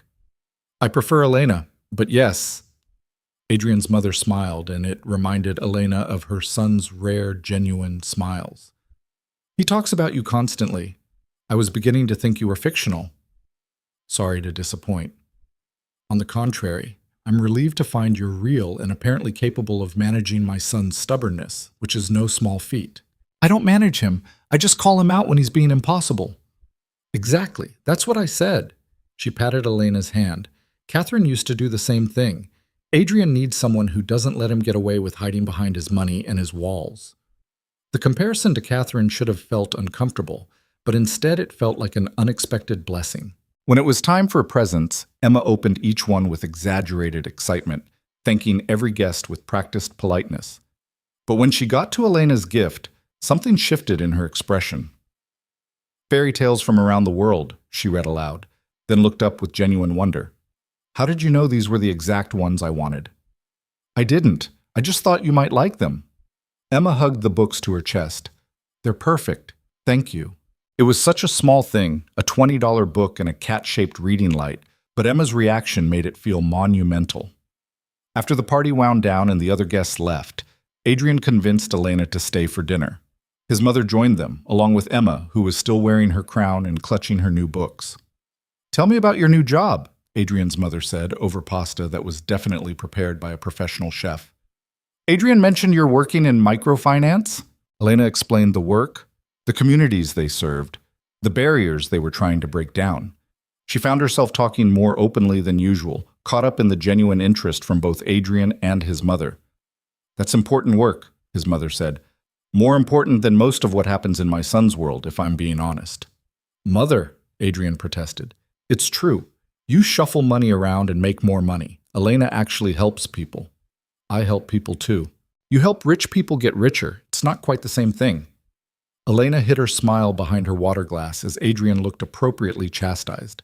After dinner, Emma insisted on showing Elena her favorite books, which turned into a full tour of her personal library, an entire room devoted to books organized by color because it looks prettier that way. Your dad said you like to read, Elena said, scanning the shelves. Reading is the best. You can go anywhere without leaving your room. Mommy used to say that. Emma pulled out a worn copy of Charlotte's Web. This was her favorite when she was little. Daddy reads it to me sometimes, but he gets sad at the ending. It is a sad ending. But it's also happy. Charlotte saved Wilbur and her babies lived, and Wilbur never forgot her. Daddy says remembering people is how they stay alive. The wisdom in those words, clearly repeated from conversations with her father about grief, made Elena's throat tight. Your daddy's right. Do you remember your daddy? The question caught Elena off guard. Yes, he died when I was in college. Does remembering him make you sad or happy? Elena thought about it honestly. Both. Mostly happy now, but it took a long time to get there. It's been 5 years since Mommy died, and Daddy's still mostly sad. I think he's getting a little bit happy now, though, since he met you. Before Elena could respond to that, Adrian appeared in the doorway. Emma, it's bedtime. Stop interrogating Elena. I'm not interrogating, I'm having a conversation. It's 8:30. Conversations end at 8:30 on school nights. Emma sighed dramatically but hugged Elena goodnight. Will you come back again? Not just for parties? If your dad doesn't mind. He doesn't mind. He likes you. He smiles different when you're here. Emma? Adrian's voice held a warning. It's true. You smile like you mean it instead of the grown-up smile you use for business associates. After Emma was in bed, Adrian and Elena found themselves alone in his study, surrounded by expensive furniture and the kind of silence that felt weighted with unspoken things. I'm sorry about Emma, Adrian said. She's decided you're her personal mission or something. She's wonderful. She's nosy. She's perceptive. There's a difference. Adrian poured himself a drink, something amber in a crystal glass, and offered one to Elena, who declined. She's not wrong, you know, what she said about smiling. Adrian, let me say this. He set down his glass, hands braced on the desk between them. I know you need space. I know you need to do things your way, at your own pace. I know you're not looking for someone to complicate your life when you're barely keeping all the pieces together. I know all of that. But I can't stop thinking about you. Can't stop wanting to talk to you about everything and nothing. Can't stop imagining what it would be like if you were here more. If Emma could count on seeing you, if I could count on seeing you. Elena's heart was racing. What are you asking me? I don't know, maybe nothing. Maybe just to stop pretending that what's happening between us is purely friendship or mentorship or whatever safe label we've been using. And if I'm not ready for it to be more than that, then I'll wait. I'm good at waiting. You're really not. You're possibly the most impatient person I've ever met. Adrian smiled despite himself. Okay, I'm terrible at waiting, but I'll learn. For you, I'll learn. Elena stood, moving to the window that overlooked his immaculate backyard. The pool was lit from below, casting wavering light across the stone patio. It was beautiful and perfect and completely foreign to everything she knew. I'm scared, she admitted. Scared of wanting this and having it fall apart. Scared of Emma getting attached to me and then me disappointing her. Scared that you'll wake up one day and realize I'm just a waitress from the wrong side of Chicago who doesn't fit into your world. Adrian crossed the room to stand beside her, close but not touching. You're not just anything, and my world is empty and cold and meaningless except for Emma. You make it feel like maybe there's more to life than quarterly earnings and investment portfolios. That's a lot of pressure to put on a person. I'm not asking you to fix me or save me or complete me or whatever romantic nonsense people say. I'm just asking if maybe we could try. Try to see if this thing between us could be something real. Elena looked at their reflections in the window, two people from completely different worlds standing in the same room, wanting the same impossible thing. I don't know how to do this, she said. How to let someone in without losing myself in the process. We'll figure it out together. No expectations, no timelines, just trying. What about Emma? Emma already loves you. That ship has sailed. What if we try and it doesn't work? Then we'll handle it like adults. We'll be honest with her, we'll make sure she knows it's not her fault, and we'll do our best not to hurt each other in the process. Elena turned to face him fully. You make it sound simple. It's not simple. It's probably going to be messy and complicated and hard, but I think it might be worth it. Might be? I'm trying not to overpromise. You've made it very clear you value honesty over romance. Despite everything, Elena laughed. I really have ruined you for normal dating, haven't I? Completely. I can never go back to shallow conversations and performative interest. You've spoiled me. They stood there in his study, the city lights glittering beyond the windows, and Elena felt herself softening despite every practical instinct screaming at her to protect herself. "Okay," she said quietly. "Okay, what?" "Okay, we can try, but I need you to understand that I can't be someone I'm not. I can't fit into charity galas and country clubs and whatever other rich people things you probably do. I hate charity galas, and I'm not a member of any country clubs. Emma's mother used to drag me to those things, and I was miserable every time." "What do you like to do?" The question seemed to catch him off guard. "I don't know. Work, mostly. Spend time with Emma. I haven't had hobbies in years." "That's sad." "I know. Catherine used to say I was boring. You're not boring. You're just focused on the wrong things. And you're going to show me the right things? Maybe, if you're willing to learn." Adrian smiled, and Emma was right. It was different from his professional smile. Warmer, real. "I'm willing." The shift in their relationship was subtle at first. Adrian started showing up at the nonprofit on his lunch breaks, bringing coffee and sandwiches and terrible jokes that made Rachel raise her eyebrows knowingly. Emma started video calling Elena a few times a week, usually just to show her a drawing or tell her about school or ask her opinion on important matters like whether unicorns or dragons were cooler. "Definitely dragons," Elena said during one such call. "That's what I said. But Daddy thinks unicorns are better." "Your daddy is wrong about many things." "I can hear you," Adrian called from somewhere off screen. "Good," Elena called back. At Lumiere, her co-workers noticed the change. Marcus cornered her during a quiet moment in the kitchen. "So you and the billionaire are actually dating now? We're seeing where things go." "That's what people say when they're dating but don't want to admit it." "Then I guess we're dating." Marcus grinned. "Good. You deserve someone who looks at you the way he does." "And how's that?" "Like you're the most interesting person in any room. Like he can't believe his luck that you're giving him the time of day." Elena didn't know what to do with that assessment, so she changed the subject to table assignments. But Marcus wasn't wrong. Adrian did look at her differently now. Like he was constantly surprised to find her real, like he was memorizing details in case she disappeared. Their first official date was at the Thai restaurant in Elena's neighborhood, the same place they'd gone before. Adrian showed up in jeans and a sweater, looking more relaxed than she'd ever seen him. "No suit?" Elena teased. "You said you didn't want expensive. I'm trying to learn." "You're doing well so far." Over pad thai and spring rolls, they talked about everything except work. Adrian told her about Emma's latest school project, a diorama of the solar system that had somehow required 3 trips to the craft store and 1 minor glue gun incident. Elena told him about Kara's new boyfriend, a computer science major who seemed nice but had questionable taste in music. "You sound like a suspicious parent," Adrian observed. "I am a suspicious parent. Kara's 19 and thinks she's invincible. Someone has to be the responsible one." "Do you ever get to not be the responsible one?" Elena considered that. "Not really. Not since my dad died." "What was he like?" The question surprised her. People rarely asked about her father, usually too uncomfortable with the topic of death to pursue it. "Funny. He could make anyone laugh, even when things were terrible.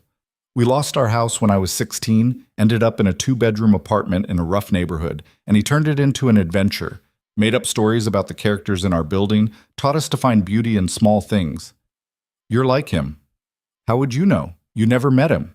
"Because you do the same thing. Find beauty in small things. Make the best of impossible situations. Refuse to let circumstances define you." Elena felt tears prickling behind her eyes. "He would have liked you, I think, once he got over the billionaire thing." "Would he have been suspicious of me?" "Absolutely. You're exactly the kind of guy he'd have warned me about. Wealthy, emotionally unavailable, and arrogant? That's the one." Adrian smiled ruefully. "I can't argue with that assessment. Past tense me was definitely that guy." "And present tense you?" "Still working on it, but trying to be better."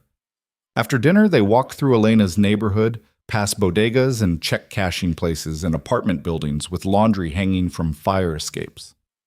It was nothing like Adrian's world of tree-lined streets and doormen, but he didn't seem uncomfortable, just curious. "This is where you grew up?" he asked.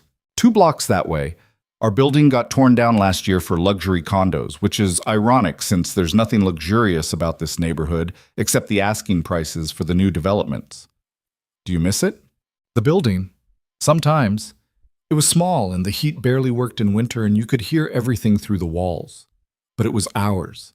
Kara and I knew every neighbor, knew which bodega had the best prices, knew which blocks to avoid after dark. Now it's all strangers with money who complain about the noise from the bars that have been here for 40 years.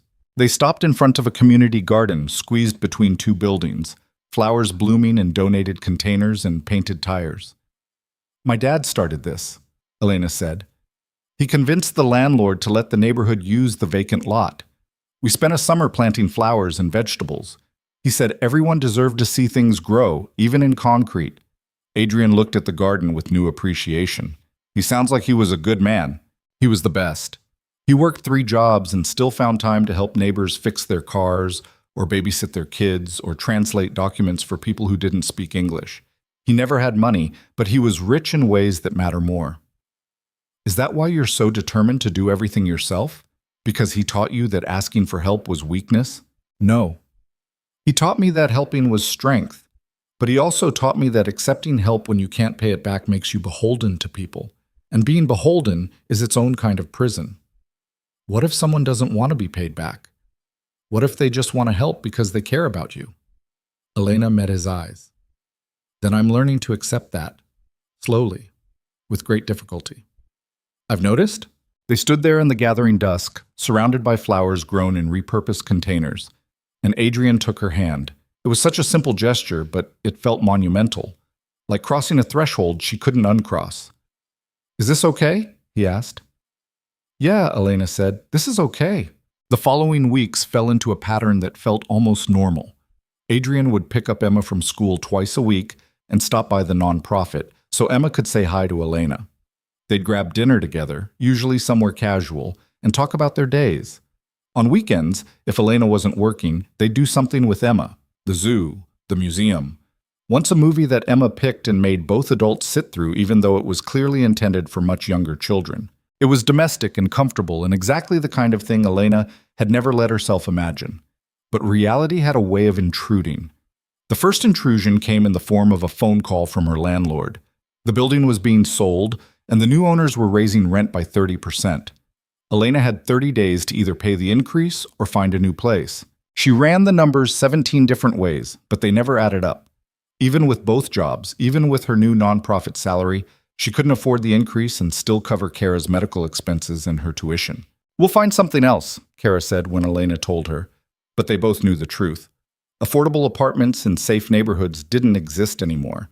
Everything in their price range was either dangerous or so far from Elena's jobs and school that the commute would be impossible. Elena didn't tell Adrian immediately. Spent 3 days looking at apartments online, each one more depressing than the last, before he noticed something was wrong. You've been distracted all evening, he said after Emma went to bed. They were at his house, had fallen into the habit of these quiet evenings after Emma's bedtime. What's going on? Elena debated lying, then decided against it. My landlord's selling our building. New owners want 30% more rent. We can't afford it. How much do you need? Adrian, how much? It's not about the money. Everything's about money when you don't have enough of it. His voice was gentle, not accusatory. How much would make the problem go away? You're not solving this for me. I'm not trying to solve it. I'm trying to help. By throwing money at it? By offering a resource I have and you need. There's a difference. Elena stood, pacing his living room with its comfortable furniture and expensive art and all the casual wealth that made problems like rent, increases abstract rather than catastrophic. Don't you see how impossible this is, she said. You live in a world where a few $1,000s is nothing, where you can just write a check and fix problems. I live in a world where a few $1,000s is the difference between having a home and sleeping in my car. Those worlds don't overlap, Adrian. They're overlapping right now. Because we're pretending they can. But eventually reality is going to force us to pick sides, and we both know which sides we belong on. Adrian was quiet for a long moment. Is that what you think? That I'm just pretending to understand your life? I think you're trying. But trying isn't the same as understanding. You can't understand what it's like to check your bank balance before buying groceries, or to avoid the doctor because you can't afford the copay, or to live every single day knowing that one emergency could destroy everything you've built. You're right. I can't understand that. But I'm trying to understand you, which isn't the same thing. Isn't it? No. He crossed the room to where she stood. Your circumstances are part of who you are, but they're not all of who you are. I'm not falling for your circumstances. I'm falling for the person who refuses to let those circumstances define her. The words hung in the air between them, heavy with implication. Falling for? Elena's voice came out smaller than she intended. Adrian looked like he wanted to take it back, then decided against it. Yeah, falling for present progressive tense, ongoing action. That's a terrible idea. Probably the worst I've ever had. We're from completely different worlds. I know. This is going to end badly. Maybe, but maybe it won't. We don't know unless we actually try instead of running away every time things get hard. Elena wanted to argue, wanted to list all the practical reasons this couldn't work, but she was tired of being practical, tired of protecting herself from every possible hurt, tired of living like happiness was something other people got to experience. I'm scared, she admitted. Me too. What are you scared of? Adrian took a breath. Losing you. Losing this. Waking up one day and finding out you've decided I'm not worth the complications, that Emma's not worth the complications. Emma's always worth it. And me? Elena looked at him, really looked at him, saw past the money and the mansion and the privilege, saw a man who'd lost his wife and learned to parent alone, who was trying to be better than he'd been, who looked at her like she was the most valuable thing in any room. You're worth it too, she said quietly. Even when you're impossible. Especially when you're impossible. Adrian kissed her then, gentle and questioning, and Elena let herself kiss him back. Let herself want this, complications and all. When they broke apart, she was smiling despite herself. We're really doing this? She asked. I think we've been doing this for a while. We're just admitting it now. I still can't let you pay my rent. I know. Or solve my problems with money. I know that too. So what are you going to do? Adrian thought about it. I'm going to stand beside you while you solve your own problems, and maybe occasionally point out solutions you might not have considered, and definitely make sure you're eating real meals instead of vending machine food. That's very specific. Rachel told me you've been living on crackers and coffee. Rachel needs to mind her own business. Rachel cares about you. We all do. The "we all" settled something in Elena's chest. The idea that she had people, that she wasn't alone in this. Okay, she said. Okay what? Okay to all of it, to trying, to letting you help in ways that don't involve writing checks, to seeing where this goes. Just to be clear, this conversation started because of a rent problem that's going to need solving. I'll figure something out. We'll figure something out. The correction was small but significant. Elena nodded. They found a solution 3 days later. Not Adrian's money, but Adrian's connections. He knew someone who owned a building in Logan Square, someone who owed him a favor and happened to have a vacancy. The rent was only slightly more than Elena had been paying, and the apartment was bigger, safer, closer to both her jobs. This feels like charity, Elena said when they toured the place. It's market rate for this neighborhood. I just happened to know about it before it was listed. Adrian, Elena, it's an apartment. You're paying rent. This isn't charity, it's networking, which you said you were trying to learn. She wanted to argue but couldn't find the logical flaw in his reasoning. They moved in 2 weeks later with help from Marcus and Rachel, and surprisingly, Adrian, who showed up in old jeans and actually carried boxes without complaining. Emma helped Kara decorate her new room, the two of them becoming fast friends over a shared love of fantasy novels and bubble tea. Your sister's cool, Emma announced. Can she come to my next birthday party? That's 11 months away, Adrian pointed out. I'm planning ahead. In the new apartment with its working heat and windows that actually closed all the way, Elena let herself breathe. Let herself believe that maybe things could work out, that maybe she didn't have to do everything alone. That night, after everyone left and it was just her and Kara in their new home, her sister hugged her tight. I'm proud of you, Kara said. For what? I didn't do anything? You let people help. You let yourself want something beyond just surviving. That's huge. Elena hugged her back, blinking away tears. When did you get so wise? I learned from the best. Later, alone in her new room, Elena looked around at the space that was hers. Not perfect, not luxurious, but safe and affordable and exactly what she needed. Her phone buzzed with a text from Adrian. Emma wants to know if you'll come to her school play next week. It's about the solar system and she's playing Mars. Of course I'll be there, Elena typed back. She's very excited. Fair warning, there will be a lot of papier-mâché planets and questionable special effects. Sounds perfect. Thank you, Adrian sent, for letting us in. I know it wasn't easy.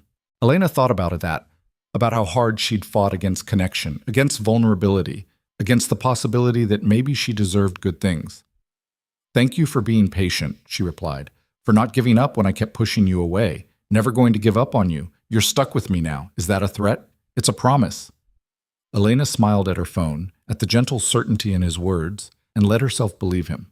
Emma's school play was exactly as advertised.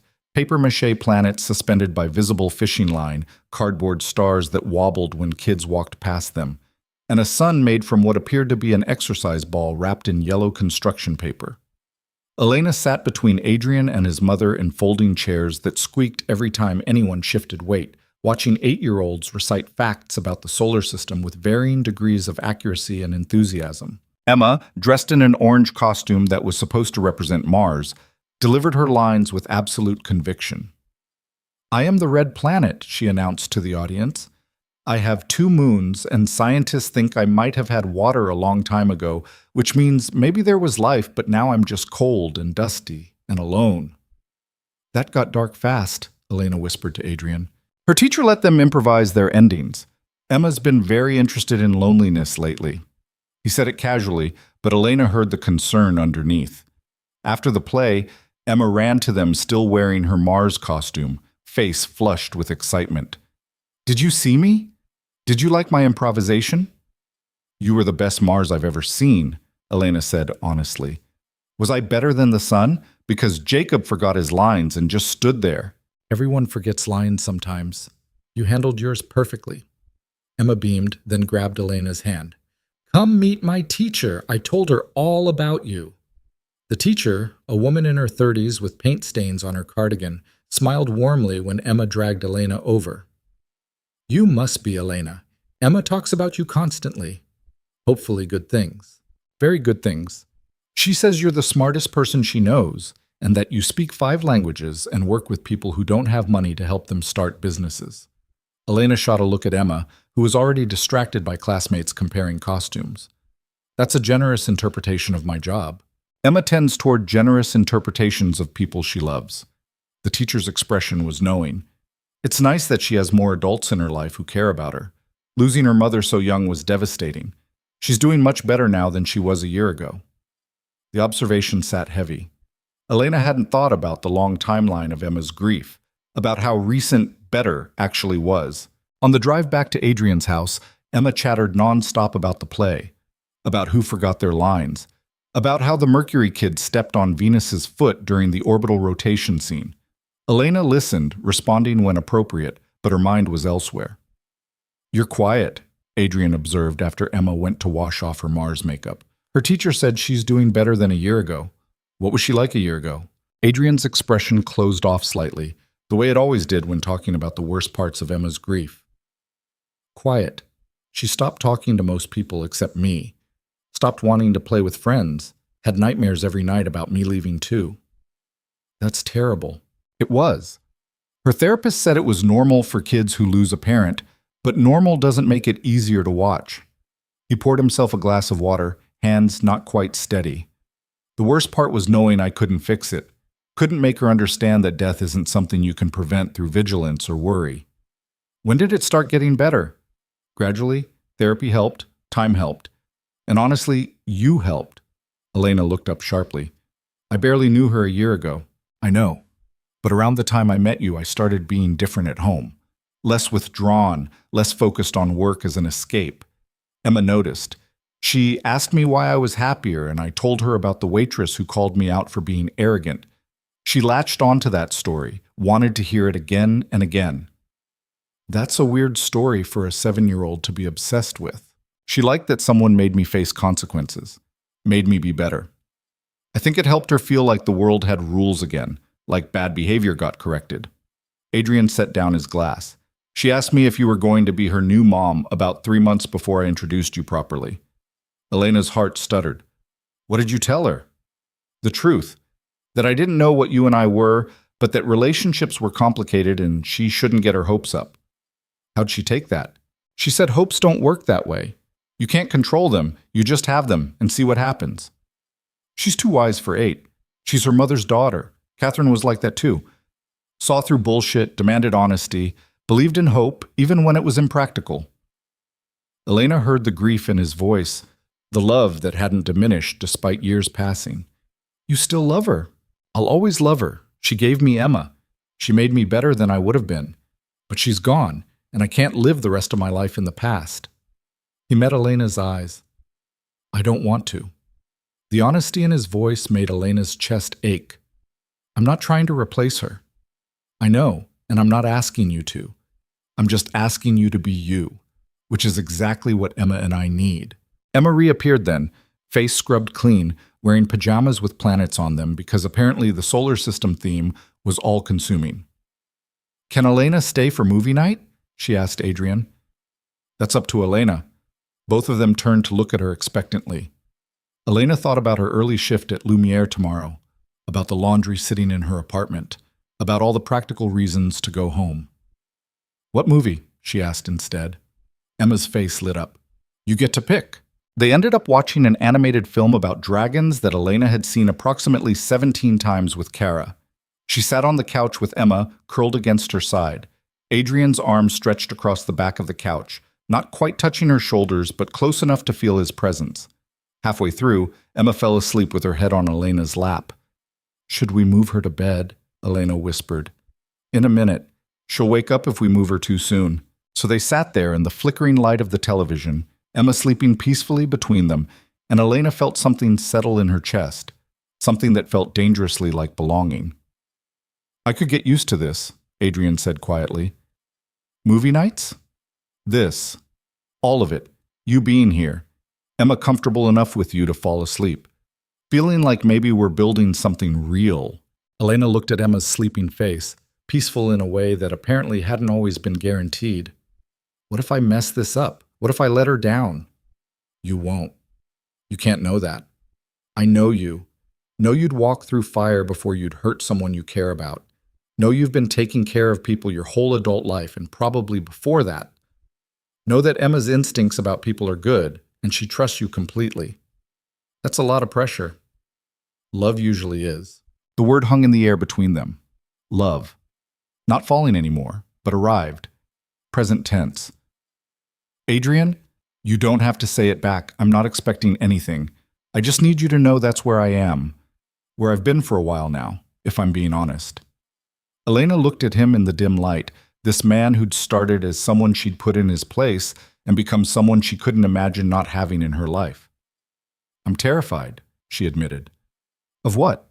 Of how much I care about both of you, of how quickly this became important, of how catastrophic it would be if I lost it. So you do feel it too. Of course I feel it. I'm just scared to name it. Adrian shifted closer, careful not to wake Emma. What if we just let it be unnamed for now? No pressure, no labels, just this. Is that enough? Elena thought about her life before Adrian and Emma. The loneliness she'd convinced herself was independence. The walls she'd built and called them strength. The way she'd made survival a virtue because admitting she wanted more felt dangerous. It's more than enough, she said. It's everything.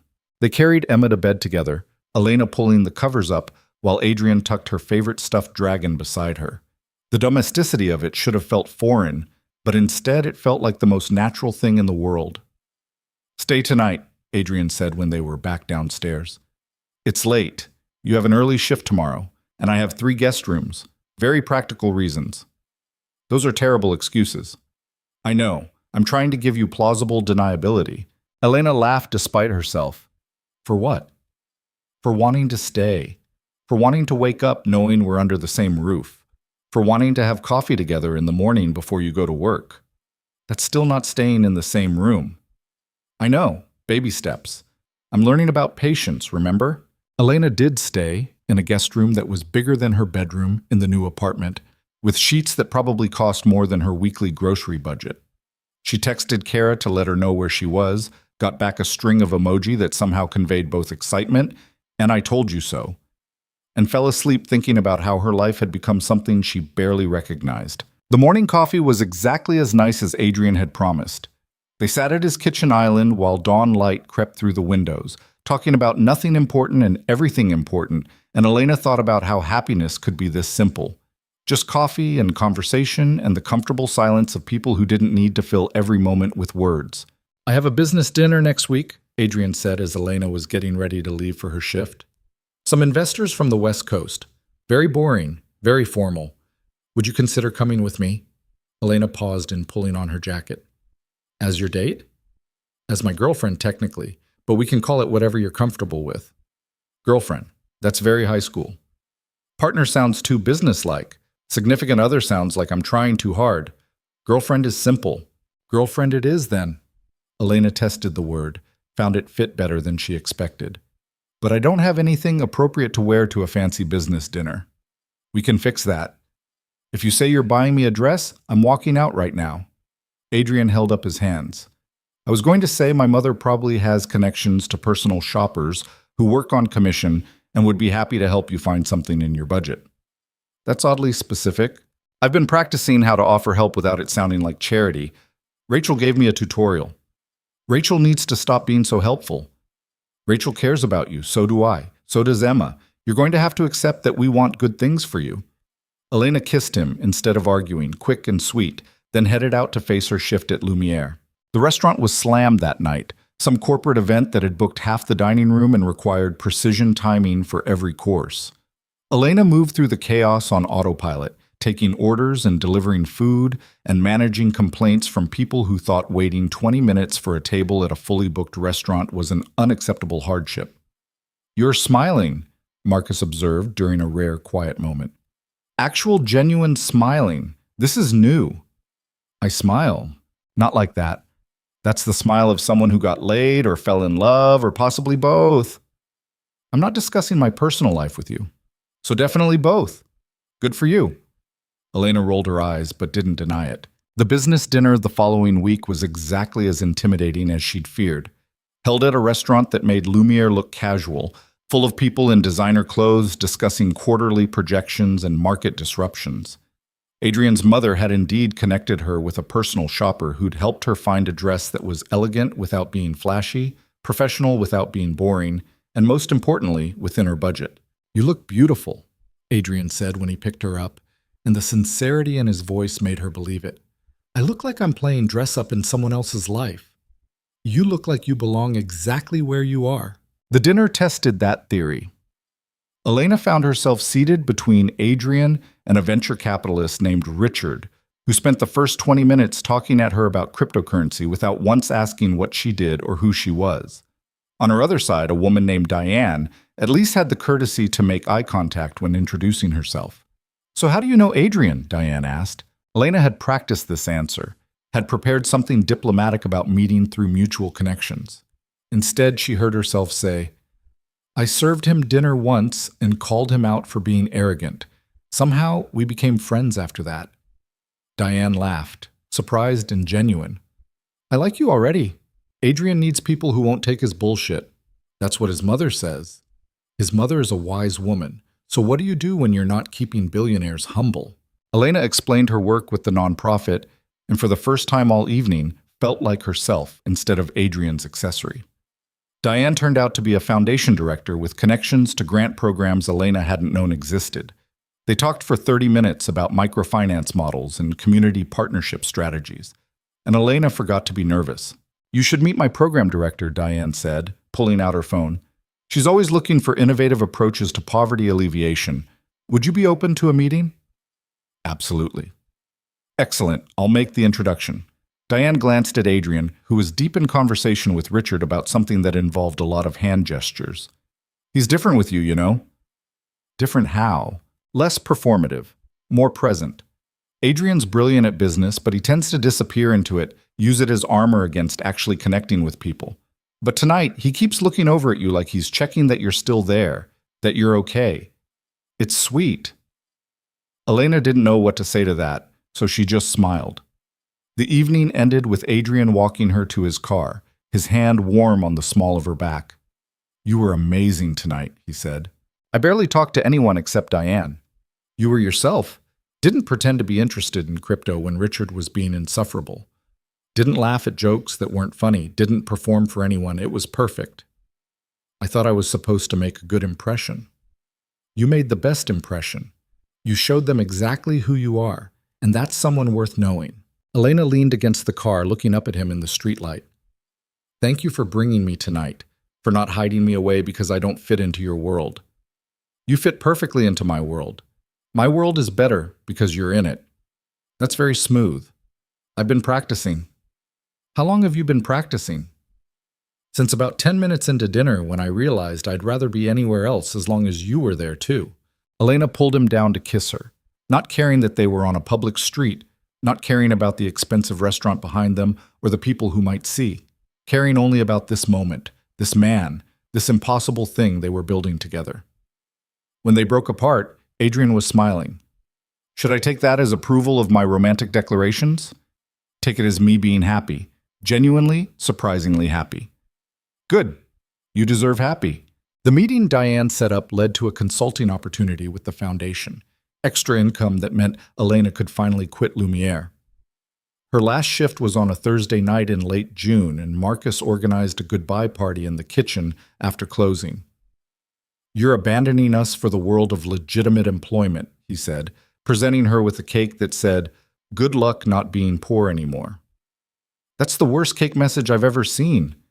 "I know. I made them write it specifically." Elena hugged him, surprised by how emotional she felt leaving a job she'd spent months complaining about. "Thank you for making this place bearable. Thank you for showing us that getting out is possible. Half the staff is updating their resumes because of you. That's probably bad for the restaurant." "Fuck the restaurant. People matter more than business." Sarah gave her a reference letter that was probably too generous, and the kitchen staff gave her a spatula signed by everyone with messages ranging from heartfelt to obscene. Elena left Lumiere for the last time with a box of kitchen equipment she'd accumulated and a sense of closing a chapter she'd never thought would end. Adrian was waiting outside, leaning against his car in the late summer darkness. "You didn't have to pick me up," Elena said. "I wanted to. This is a big moment. End of an era. End of being treated like furniture by rich people who don't tip well. See, when you put it that way, it's much less poetic." Elena loaded her box into his trunk. "I'm going to miss it a little. Is that weird?" "Not weird. It was part of your life for a long time. Part of how you survived. Makes sense to feel something about leaving it behind." They drove through Chicago's late-night streets, past places Elena had walked hundreds of times on her way to and from shifts. The city looked different from inside Adrian's car, softer somehow, full of possibility instead of just obstacles. "Emma wants to know if you'll come to the lake house next weekend," Adrian said. "My mother will be there, which is either a selling point or a warning depending on how you feel about maternal interrogation." "Lake house?" "Family place in Michigan. We go most summers for a few weeks. It's quiet, peaceful. Good for Emma." "I know it's a lot to ask, spending a weekend with my family." "I'd love to," Elena interrupted. "Really? Really? As long as Kara can come too. I don't want to leave her alone all weekend." "Of course Kara can come. Emma will be thrilled. She's been trying to convince Kara to join her book club for weeks." "Emma has a book club?" "Emma and 2 neighborhood kids who meet once a month to discuss fantasy novels and eat too many cookies. It's very serious business." The lake house was nothing like Elena expected. She'd pictured something modest, maybe a cabin. Instead, it was a sprawling property with a private beach and enough bedrooms to house a small army. But Adrian had been right about the atmosphere. Despite its size, it felt peaceful, lived in. "This was Catherine's favorite place," Adrian's mother explained while showing Elena to her room. "She loved the quiet. Used to say it was the only place Adrian remembered how to be human instead of a businessman." "It's beautiful." "It is. And it's good to have life here again.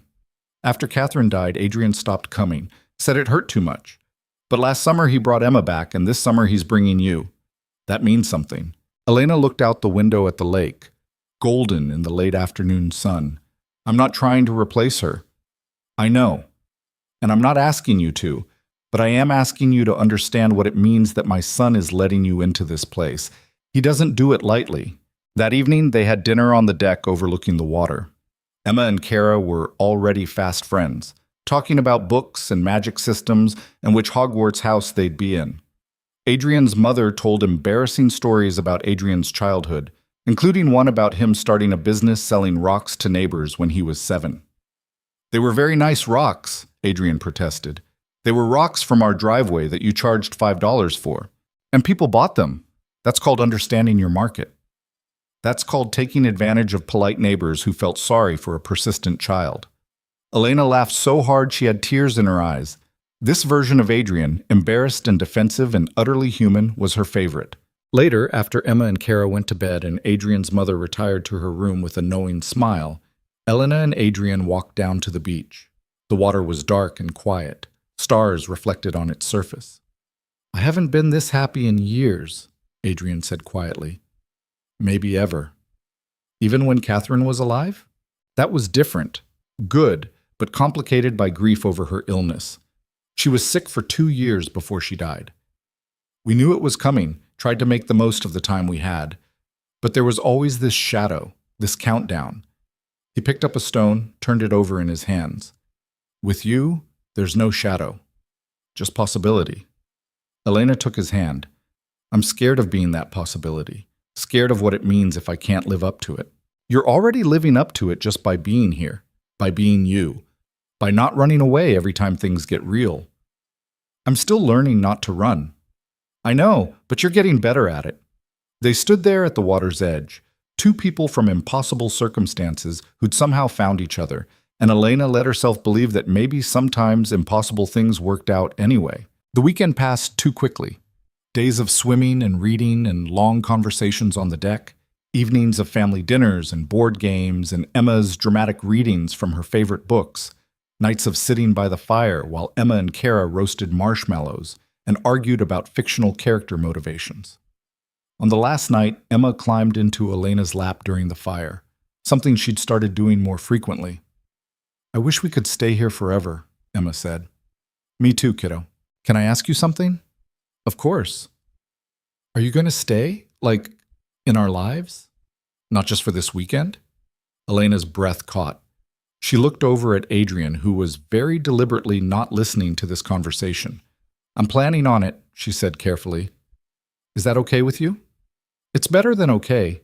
Daddy's happier when you're around. He smiles, real smiles instead of business smiles. You keep track of your dad's smile types? I have to. It's important to know when grown-ups are really happy versus when they're just pretending.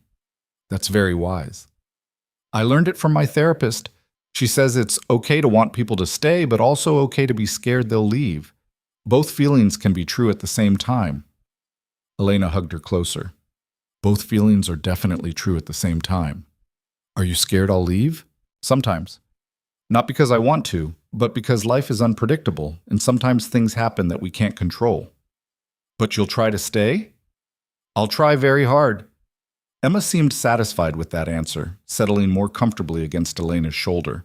Across the fire, Adrian caught her eye and mouthed, "Thank you." The drive back to Chicago on Sunday evening was quiet. Kara fell asleep in the back seat, Emma dozed against her shoulder, and Elena watched the landscape change from lake country back to highway back to city. That was really nice, she said to Adrian. It was. We should do it again. When? Whenever you want. The house is always available. Elena thought about that, about having access to a lake house whenever she wanted, about being part of something bigger than just her and Kara's survival, about building a life instead of just enduring one. I could get used to this, she said, echoing his words from weeks ago. Good, because I'm not planning on letting you go. That's very possessive. Is it? I can rephrase. No, I kind of like it. Adrian smiled, reaching over to take her hand. Good, because I meant it. The following weeks settled into a rhythm that felt sustainable for the first time in years. Elena worked at the nonprofit and consulted for Diane's foundation. Kara started community college with a partial scholarship and a work-study job that covered her books. Adrian continued running his business empire, but made time for dinner with Elena most nights, for Emma's school events, for the small moments that added up to a life. They weren't perfect. Elena still struggled with accepting help, still had moments where she'd try to do everything herself until Adrian or Kara or Rachel gently reminded her that partnership meant sharing burdens. Adrian still defaulted to solving problems with money, still had to consciously stop himself from steamrolling over Elena's independence with his resources and connections. But they were trying. And trying, Elena was learning, was enough. The morning Elena defended her thesis, Adrian and Emma and Kara all showed up to watch. She hadn't expected them, had said it wasn't necessary, but there they were in the audience when she walked into the conference room. She presented her research on microfinance accessibility in underserved urban communities, fielded questions from her committee, and walked out an hour later with a master's degree and the knowledge that she'd earned every bit of it. "I'm so proud of you," Adrian said, pulling her into a hug in the hallway outside. "We're so proud," Emma corrected, inserting herself between them for a group hug.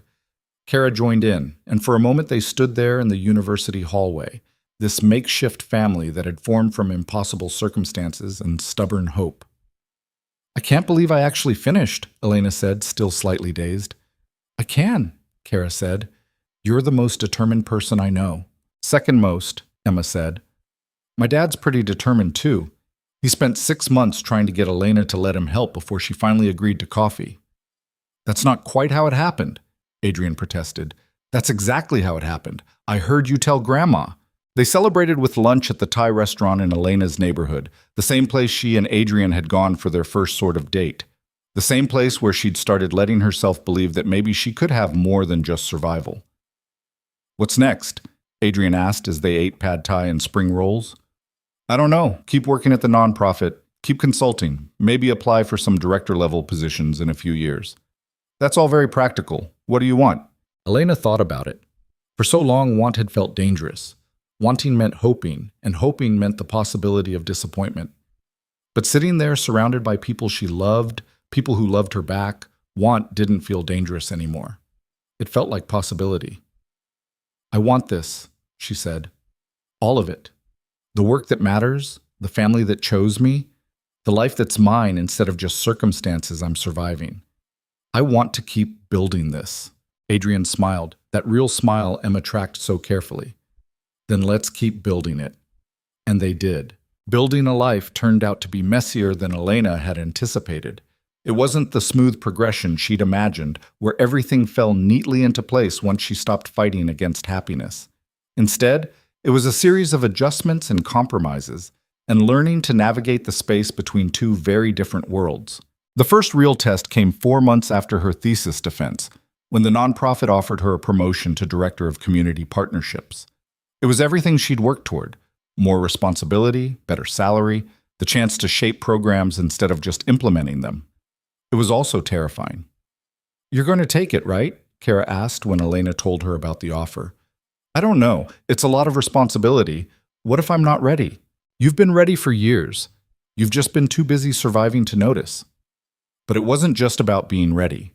The new position would mean longer hours, more travel to community sites, evening meetings with board members and donors. It would mean less time for the consulting work with Diane's foundation, less time for Emma's school events and weekend trips to Michigan, less time for the life she was still learning to live. "You're overthinking this," Adrian said when she brought it up over dinner at his place. Emma was at a sleepover, giving them rare time alone. "I'm thinking exactly the right amount." "You're catastrophizing. There's a difference." Elena pushed food around her plate. "What if I take this job and everything else falls apart? What if I can't balance it all?" "Then we'll figure it out. That's what partnerships are for." "Easy for you to say. You have a nanny and a housekeeper and probably 17 assistants who manage your calendar." 3 assistants, actually, and you're deflecting." He wasn't wrong. Elena set down her fork. "I'm scared that if I focus on my career, I'll lose this. Us. That I'll become so consumed by work that I'll turn into the kind of person who misses the important things." Adrian reached across the table, taking her hand. Do you want to know what I see when I look at you? Probably not, but you're going to tell me anyway. I see someone who's never missed an important thing in her life, who worked 3 jobs and still made it to her sister's doctor appointments, who studied international business while serving food and somehow found time to actually care about the people she was serving, who showed up for Emma's school play even though you were exhausted from a double shift. He squeezed her hand. Taking this job won't change who you are. It'll just give you more resources to be that person on a larger scale. You're very good at pep talks. I've been practicing. Elena smiled despite her anxiety. What if I'm terrible at it? What if I get promoted and everyone realizes I'm just faking competence? Imposter syndrome is very common among high achievers. Emma's therapist told me that. You discussed my career anxiety with a child psychologist?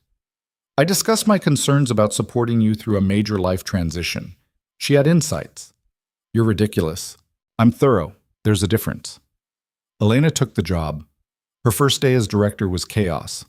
Back-to-back meetings, a funding crisis that required immediate attention, and a computer system that chose that exact moment to crash. She came home at 9 p.m. completely drained, to find Adrian and Emma waiting with takeout and moral support.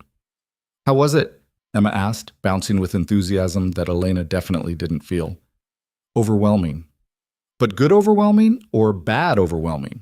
Elena thought about it. Both. Definitely both.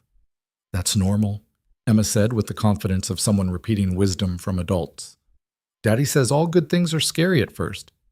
Your daddy is annoyingly wise. I know, it's kind of his thing.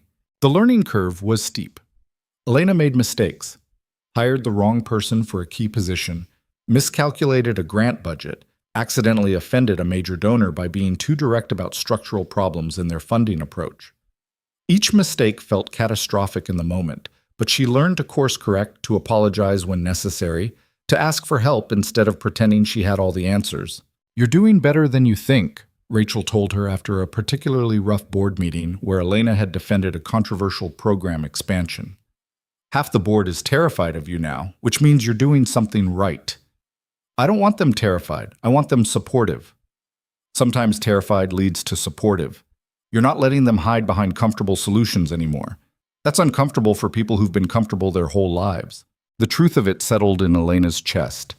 She'd spent so long trying to fit into spaces that weren't built for her, trying to make herself smaller and quieter and more acceptable. Taking up space, demanding better, refusing to accept inadequate solutions. These were muscles she was still developing. Adrian noticed the shift. You're different lately, he said one evening while they were cooking dinner together. It had become their routine on nights when Emma had activities. Adrian would leave work early, Elena would come straight from the nonprofit, and they'd make something simple while catching up on their days. Different how? More confident, less apologetic. You walk into rooms like you belong there now. I'm faking it. Everyone's faking it. The difference is you're doing it while actually making things better instead of just protecting your own interests. Elena chopped vegetables with more force than necessary. One of the board members told me today that I'm too aggressive in my community outreach, said I should focus more on sustainable partnerships with established institutions instead of chasing grassroots connections that might not pan out. What did you say? I told him that sustainable partnerships with established institutions are exactly how we've failed these communities for decades. That grassroots connections are the only thing that actually works because they're built on trust instead of transactions. How do you take that? About as well as you'd expect from a man who thinks his MBA makes him an expert on poverty. Adrian laughed, the sound warm and genuine. I'm so glad you exist. Because I'm rude to rich people? Because you refuse to let anyone's comfort matter more than doing what's right. Even mine, which I appreciate even when it's inconvenient. The relationship with Adrian's social circle remained complicated. Some of his friends and business associates treated Elena with cautious respect, clearly uncertain how to categorize a woman who'd been their waitress and was now their peer's partner.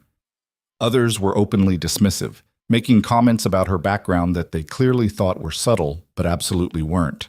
The worst was at a charity gala Adrian had convinced her to attend. Elena wore a dress she'd bought specifically for the occasion, still modest by the room's standards, but elegant enough not to feel completely out of place. She'd been talking to a group of foundation directors about program evaluation metrics when a woman named Patricia interrupted. "I'm sorry, I have to ask, did you really used to serve tables at Lumiere?" The conversation stopped. Everyone turned to look at Elena. "Yes," she said evenly. "I worked there for about a year." "How fascinating. And now you're running a nonprofit? That's quite the trajectory." The way she said it made it clear she didn't find it fascinating at all. She found it suspicious. "Education and opportunity will do that," Elena replied, keeping her voice pleasant. "Turns out talent exists in lots of places, not just Ivy League schools and country clubs." Patricia's smile tightened. "Of course. I just think it's wonderful that Adrian is so supportive of your ambitions." The implication was clear, that Elena was a project, a charity case, someone Adrian was supporting rather than choosing. Elena felt Adrian tense beside her, but she put a hand on his arm before he could respond. "Adrian supports my work because it's valuable," she said, no longer bothering with pleasantness. "Just like I support his work when it's actually contributing something meaningful to the world, instead of just making rich people richer. We're partners, not a rescue operation. If you can't understand that, maybe it says more about your relationships than ours." She walked away before Patricia could respond, heading for the bathroom because she needed a moment to breathe before she said something truly unforgivable. Adrian found her 5 minutes later, leaning against the sink in the empty bathroom. "You okay?" "People like her make me want to scream." "I know. I'm sorry. I should have said something." "I don't need you to defend me. I can handle Patricia and everyone like her." "I know you can. But I want to. Want them to know that talking to you like that isn't acceptable." Elena looked at him in the mirror. "Did you hear what I said to her? About your work? About me making rich people richer? Yeah, I heard. I shouldn't have said that." "Why not? It's true. Most of what I do is exactly that. You've been telling me that in various ways since we met." "But this was different. This was me using it as a weapon." Adrian moved behind her, hands gentle on her shoulders. "You were defending yourself and us. I'm not offended. If anything, I'm grateful you didn't let her make you feel small. I'm tired of feeling like I have to prove I belong, like my worth is constantly being questioned because I didn't come from money. I know, and I'm sorry that being with me puts you in situations where that happens more often." Elena turned to face him. "It's not your fault." "Isn't it? My world is full of Patricias who think money equals worth. I brought you into that world. I chose to be in that world, and I'm choosing to stay in it. Patricia and everyone like her be damned." She straightened her shoulders. "But I'm not changing who I am to make them comfortable. If they can't handle someone who worked her way up instead of being born into privilege, that's their problem." "I love you," Adrian said, the words simple and direct. Elena's breath caught. They danced around it for months, implied it in 1,000 ways, but neither had said it directly. "You choose now to tell me that? When I'm having a crisis in a bathroom at a charity gala?" "Seemed like good timing. You needed to hear it." "You're terrible at romantic moments." "I know. But I mean it. I love you. Love how you refuse to compromise your values. Love how you call me out when I'm being impossible. Love how you show Emma what strength looks like. Love all of it, even when it's inconvenient or complicated or makes people like Patricia uncomfortable." Elena kissed him, not caring that they were in a public bathroom, not caring that she was probably ruining her lipstick. "I love you too," she said when they broke apart, "even though you have terrible timing and 3 assistants and a deeply annoying habit of being right about things." "Only 3? I'll work on finding more complaints." They skipped the rest of the gala, going instead to a diner near Elena's old apartment where the coffee was bad and the pie was good and nobody cared who they were or where they came from. "This is better than the gala," Adrian said, eating apple pie that definitely came from a box. "Everything is better than the gala. Next time I'll just make a donation and skip the event. Next time we'll both skip it and do something actually meaningful with our evening." Adrian smiled. Deal. The proposal came 6 months later, not at a fancy restaurant or during a romantic getaway, but on a regular Tuesday evening while they were doing dishes after dinner. Emma was upstairs doing homework, Kara was at a study group, and Elena was elbow-deep in soapy water when Adrian said, "I want to marry you." Elena nearly dropped the plate she was washing. "What?" "I want to marry you. Not now, Not necessarily soon, but eventually. I want you to know that's where I am, where I've been for a while. You're proposing while I'm doing dishes? I'm not proposing. I'm declaring intent. There's a difference. Elena set down the plate carefully. What's the difference? A proposal requires a ring and a question. This is just me telling you what I want so you can think about whether it's what you want too. That's possibly the least romantic thing anyone has ever said. I know, but I'm trying to be honest instead of romantic, trying to give you space to actually consider it instead of putting you on the spot. Elena dried her hands, turning to face him fully. What brought this on? Emma asked me this morning if you were going to be her stepmom. I told her I didn't know, that it was up to you and me to decide together. She said she hoped so because she liked having you around. Adrian leaned against the counter, and I realized I want that too. Want it to be official. Want Emma to know you're permanent. Want you to know I'm not going anywhere. We haven't even been together a year. I know. Which is why I'm not actually proposing, just telling you that's the direction I'm headed. You can take all the time you need to figure out if you're headed the same way. Elena thought about it, about what marriage would mean, about legally binding herself to someone, about being a stepmother to Emma, about all the ways it could go wrong. But she also thought about what they'd built together, about how Adrian had learned to offer help without making her feel small, about how she'd learned to accept support without feeling like she was losing herself, about Emma and the way she'd started calling Elena when she had a bad day at school, just to hear her voice, about Kara and how she'd stopped worrying quite so much because she knew Elena had backup now. I'm not ready to get married right now, she said carefully. Okay, but I'm not opposed to the idea. Eventually, when it feels right. Also okay, you're being very calm about this. I'm terrified, actually, but I'm trying to be mature about it. Elena smiled. How's that going? Poorly. I keep wanting to convince you with elaborate arguments about why we should get married immediately. Please don't. I won't, but know that the arguments are there if you ever want to hear them. I'll keep that in mind. The actual proposal came 8 months later, and it was somehow both more and less dramatic than Elena had expected. They were at the lake house with Emma and Kara, one of those perfect summer evenings where the water was calm and the sunset painted everything gold. Emma and Kara had gone down to the beach to look for interesting rocks, leaving Elena and Adrian alone on the deck. I have something for you, Adrian said, pulling a small box from his pocket. Elena's heart started racing. Adrian, before you panic, just look at it. Inside was a ring, simple, elegant, with a single stone that caught the fading light. It was Catherine's, Adrian said quietly. Her engagement ring. I had it reset because I didn't want you to feel like you were wearing her ring exactly, but I wanted you to have something that connected you to that part of my life, to Emma's history. Elena stared at the ring, overwhelmed by the gesture. Are you sure? Emma and I talked about it. She thinks her mom would have liked you, would have appreciated that you loved me enough to call me on my garbage, and love Emma enough to show up for school plays and book clubs. What did Emma say when you asked her? She said her mom would want the ring to go to someone who made our family whole again. And then she made me promise to do a proper proposal, not just hand you a box while doing dishes. Elena laughed despite the tears forming. She knows you too well. She does. Adrian took the ring from the box, but didn't move to put it on her finger yet.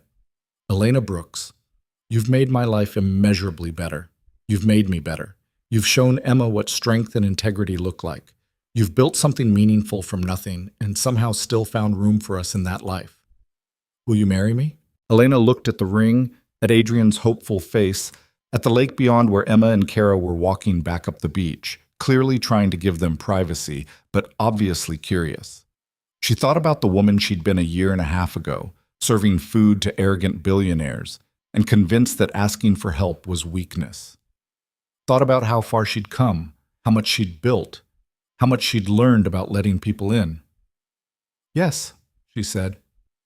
Yes, I'll marry you. Adrian slipped the ring on her finger with hands that weren't quite steady, and Elena realized he'd actually been nervous, worried she might say no. I love you, he said. I love you too, even though you're impossible and dramatic and apparently conspired with your daughter about proposals. Emma will be thrilled. She helped me practice my speech. You practiced a speech? 3 times. She made me cut out the part about quarterly projections as a metaphor for long-term commitment. Thank her for me. Emma and Kara came running up from the beach, barely containing their excitement. Did she say yes? Emma demanded. She said yes. Emma launched herself at Elena, hugging her with the full-body enthusiasm only children managed. You're going to be my stepmom. I am. This is the best day of my entire life. Kara hugged them both, tears streaming down her face. I'm so happy for you, both of you.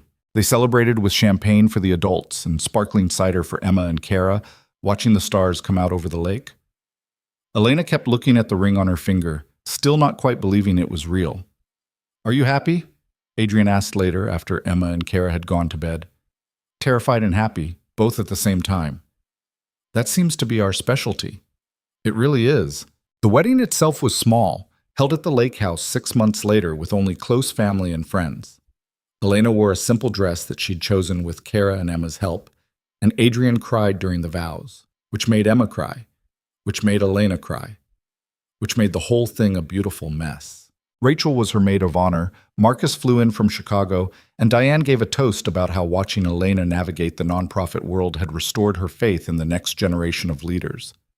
Adrian's mother welcomed Elena officially into the family with a speech about Catherine that made everyone cry again, about how she would have approved of Adrian's choice, about how love didn't mean replacing what was lost but building something new. I never thought I'd get married, Elena told Kara during a quiet moment. Why not? Because it felt like something other people did, people who had stable lives and weren't constantly scrambling to survive. And now? Elena looked across the room at Adrian, who was dancing with Emma to a song she'd picked, both of them laughing at something. Now I think maybe I was wrong about a lot of things. Like what? Like the idea that accepting help makes you weak, that asking for what you need is selfish, that love is a luxury instead of a necessity. Elena squeezed her sister's hand. Thank you for pushing me to try, for telling me I was too scared to see what was right in front of me. That's what little sisters are for, making older sisters face their fears. You're annoyingly wise for 20. I learned from the best. The first year of marriage was an adjustment. Elena moved into Adrian's house because it made more sense for Emma's stability, but she struggled with feeling like a guest in someone else's space. They compromised by renovating one of the unused rooms into her office, a space that was entirely hers where she could work late and surround herself with her own things. Kara moved into the guest house on the property for her last 2 years of college, which solved the problem of Elena worrying about her constantly while giving Kara independence and cutting her commute to campus. This is weird, Kara said when she was unpacking, living on a billionaire's property. It's weird for me too. But good weird? Yeah, good weird. Emma adjusted faster than anyone expected. She'd been calling Elena Mom, occasionally for months before the wedding, always with a quick glance to see if it was okay. After the wedding, it became consistent. Is it weird that she calls you Mom? Adrian asked one night. A little, but good weird. Everything with us is good weird, isn't it? Pretty much. The work at the nonprofit continued to challenge and fulfill her. Elena expanded programs into 3 new neighborhoods, established partnerships with organizations she'd only dreamed of connecting with, and hired staff who understood community work because they'd lived it. She gave talks at universities about poverty and policy, always making sure to mention that she'd been a waitress not that long ago, that the path wasn't linear, that success looked different for everyone. One of those talks led to an unexpected moment. A young woman approached her afterward, looking nervous. I just wanted to say thank you, the woman said. I'm working as a server while finishing my degree, and everyone acts like it's shameful, like I should be doing better. But hearing you talk about your path made me feel like maybe I'm not failing. Maybe I'm just doing what I need to do. Elena thought about herself a year and a half ago, invisible in her server uniform, convinced that asking for more was unrealistic. You're not failing, she told the woman. You're surviving, which is harder than most people understand. And you're building skills that will serve you forever. Patience, resilience, the ability to read people and situations. Those matter more than where you went to school or what's on your resume. But how did you get from there to here? A lot of work. A lot of help I initially refused to accept. A lot of learning that asking for support isn't weakness. Elena pulled out her card. Email me. I can't promise opportunities, but I can promise to listen and maybe point you toward resources I wish I'd known about sooner." The woman left with tears in her eyes, and Elena felt something settle in her chest. This was why the work mattered. Not just the programs and the partnerships, but the message. That dignity wasn't about where you worked or how much you had. That everyone deserved respect and opportunity. That the world's measure of success was often wrong. 2 years into the marriage, Elena got offered a position as executive director of a national foundation focused on economic mobility.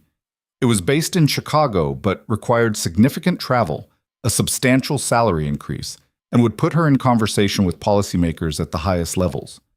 "You have to take it," Adrian said when she told him. "It's a lot of travel, a lot of time away from you and Emma." "We'll manage. This is what you've been building toward." "What if Emma needs me and I'm in Washington meeting with senators? Then I'll be here. That's what marriage is for." Elena looked at him, this man who'd started as someone she'd put in his place and become her partner in every sense. "You've really changed," she said. "So have you." "How?" "You've stopped apologizing for taking up space. Stop treating your success like it's something you have to justify. You walk into rooms now like you built them, which in a lot of ways you did." Elena took the position. The travel was hard, the work was harder, but it was also exactly what she'd needed. She shaped policy conversations, pushed back against assumptions about poverty that came from people who'd never experienced it, built coalitions between grassroots organizations and institutional funders. Adrian supported it all, managing things at home when she was gone, sending her terrible jokes via text when she was stuck in meetings, showing up for Emma's events even when Elena couldn't. "I miss you when you're gone," Emma said during one of Elena's longer trips. "I miss you too, sweetheart. But I'm also really proud of you, Jam. Daddy showed me the article about the new policy you helped create. He says you're changing how the whole country thinks about helping people." "That's generous." "It's true. My teacher asked if you could come speak to our class about your work. I said I'd ask." "Of course I'll come speak to your class. Even though you're super busy and important now?" "Emma, you will always be more important than any job. Always." "I know, but it's nice to hear it anyway." 5 years into the marriage, Elena stood on a stage at a national conference about economic policy, looking out at hundreds of people who'd come to hear her speak. The girl who'd served food to people who looked through her. The woman who'd placed third in the Grayson Prize and thought it might lead somewhere. The executive director who'd helped shape legislation that expanded microfinance access to underserved communities across the country. The moderator asked about her background, and Elena told the truth, about working multiple jobs, about raising her sister while drowning in debt, about the billionaire who'd mocked her in French and then learned to be better, about the little girl who'd needed to see adults being kind, about the journey from invisible server to someone whose voice actually mattered in policy conversations. "What would you tell someone who's where you were 5 years ago?" the moderator asked. Elena thought about it carefully. "I'd tell them that dignity isn't conditional, that it's not something you earn through accomplishment or money or the right credentials. It's inherent. You have it whether you're serving food or running a foundation or anywhere in between." She paused. "I'd also tell them that accepting help doesn't make you weak, that partnership isn't surrender, that sometimes the strongest thing you can do is admit you can't do everything alone. That's not a very American message. We're all about pulling yourself up by your bootstraps." Bootstraps are a myth created by people who've never had to actually survive on minimum wage. Real strength is building community, is asking for what you need, is showing up for people even when it's hard, is letting people show up for you. In the audience, she could see Adrian and Emma, both smiling. Kara was there too, now in her final year of college and thriving. Rachel had flown in from Chicago. Even Marcus had made the trip, claiming he needed to see Elena being all important and stuff. After the panel, reporters wanted interviews. Foundation directors wanted meetings. But Elena saw the young woman hovering at the edge of the crowd, looking nervous and determined, and she made time. "I'm working 3 jobs and finishing my degree," the woman said. "Everyone keeps telling me to network, to make connections, but I don't know how. I don't know anyone. I don't have access to the rooms where things happen." Elena remembered being that woman, remembered the desperation and the determination and the bone-deep exhaustion. "What's your name?" "Sophia." "Okay, Sophia, here's what I learned. Sometimes access comes from unexpected places. Sometimes it's a billionaire who learns to be better. Sometimes it's a mentor who sees your potential. Sometimes it's just refusing to let anyone make you feel small until they have no choice but to see you. Elena pulled out her card. Email me your resume and your career goals. I can't promise anything, but I can promise to actually look at them and connect you with people who might help. Why would you do that? Because someone did it for me. And because the system is rigged against people like us. But that doesn't mean we can't rig it back a little. Sophia left with tears in her eyes and hope in her expression, and Elena thought about how far she'd come. How many versions of herself she'd been. The invisible waitress, the determined student, the woman who'd learned to accept help, the wife and stepmother, the policymaker. All of them still inside her, all of them part of the person she'd become. That night, back in their hotel room, Adrian asked how she was feeling. Overwhelmed, grateful, still a little in disbelief that this is my life. It's a good life. It really is. Elena looked at him. Do you ever regret it? Meeting me that night at Lumiere? Never. Not once. Do you? I regret not throwing water in your face. I think I showed remarkable restraint. Adrian laughed. You showed remarkable grace. You could have destroyed me in front of my colleagues. Instead, you just made me question everything about myself in the best possible way. You're welcome. I am, genuinely. You made me want to be better, made me actually become better. Elena curled against him. We made each other better. That's the point, isn't it? Not that you saved me or I fixed you, but that we both decided to be better together than we were apart. When did you get so wise? Probably around the time I stopped being so terrified of everything. The conference ended, they went home to Chicago, and life continued in its beautiful, messy way. Emma started high school and decided she wanted to be a social worker like her mother had been. Kara graduated with honors and got accepted to graduate school. The foundation's work expanded into new states. Adrian's business continued to thrive, though he'd shifted focus to impact investing, using his wealth to fund things that actually mattered. On the anniversary of that first night at Lumiere, Adrian took Elena back to the restaurant. Same table where he'd sat with his colleagues and mocked her. Same section where she'd worked and felt invisible. This is deeply weird, Elena said, looking at the menu. I know, but I wanted to mark it somehow. The night my life actually started. Dramatic. Accurate. They ordered food they didn't really want from a server who was probably working multiple jobs and finishing a degree and fighting every day to be seen. When she came back with their meals, Elena looked at her directly. Thank you, she said, putting real weight behind the words. Not just for the service, for showing up and doing this work. It matters. The server looked surprised, then something in her expression softened. Thank you for saying that. After she left, Adrian smiled. You do that now. Make sure people feel seen. Because I remember what it's like to be invisible, to work hard and have people look right through you like you're furniture. You were never furniture. I was to most of the people I served, but not to you. Not after I called you out. Best decision I never made. You made it for me. They finished dinner, left a generous tip, and walked out into the Chicago night. The city looked different from how it had 5 years ago. Or maybe Elena was different. Maybe she'd finally learned to see herself as valuable, regardless of where she worked or how much she had. What are you thinking about? Adrian asked as they walked. How none of this went according to plan. I was going to finish my degree, get a job, build a stable life for Kara and me. That was the plan. And instead? Instead, I fell in love with a billionaire and his daughter. Built a career I didn't know was possible. Started actually believing I deserved good things. She stopped walking, turning to face him. Thank you for that. For being patient while I figured it out. Thank you for giving me the chance to be patient. For not writing me off as just another arrogant rich guy. You were an arrogant rich guy. Was? Are. But you're working on it. Adrian kissed her, there on the Chicago sidewalk where anyone could see, and Elena kissed him back without hesitation. No more hiding, no more pretending she didn't want this, no more apologizing for taking up space. When they broke apart, she said, I need to tell you something. Okay. That young woman at the conference? Sophia. I'm going to hire her as my assistant. She's perfect for it, and she needs the opportunity. Of course you are. You're not surprised? Elena, you've been doing this for 5 years now. Finding people who remind you of yourself and opening doors for them. I'd be surprised if you didn't hire her. Is that bad? That I keep seeing myself in struggling young women? It's the best thing about you. You remember where you came from. You use your position to pull people up instead of pulling the ladder up behind you. That's rare.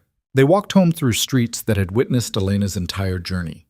Past the apartment building where she'd lived with Kara when money was tightest. Past the university where she'd finished her degree. Past the nonprofit's old office where she'd started as a program manager and learned to lead.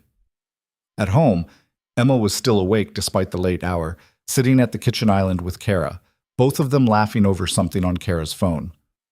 "How was dinner?" Emma asked. "Weird but good," Elena said. "That's kind of your brand." "Weird but good?" "Yeah. Nothing about our family is normal, but it all works somehow." Elena looked around at the kitchen full of people she loved. At the stepdaughter who'd taught her that love didn't require biology. At the sister who'd been patient while Elena learned to accept help. At the husband who'd learned to give help without making it feel like charity. "You're right," she said. "Nothing about this is normal. But it's ours." And that, Elena had learned, was worth more than any conventional path could have offered. Worth more than doing everything alone. Worth more than the armor of independence she'd worn for so long. The journey from invisible waitress to someone whose voice mattered in policy rooms hadn't been smooth or predictable. It had been messy and terrifying and full of moments where she'd wanted to run back to the safety of isolation. But she'd stayed, had learned to be vulnerable, had accepted that needing people didn't make her weak.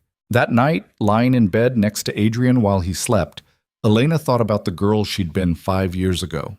The one who'd responded to mockery with quiet dignity instead of rage.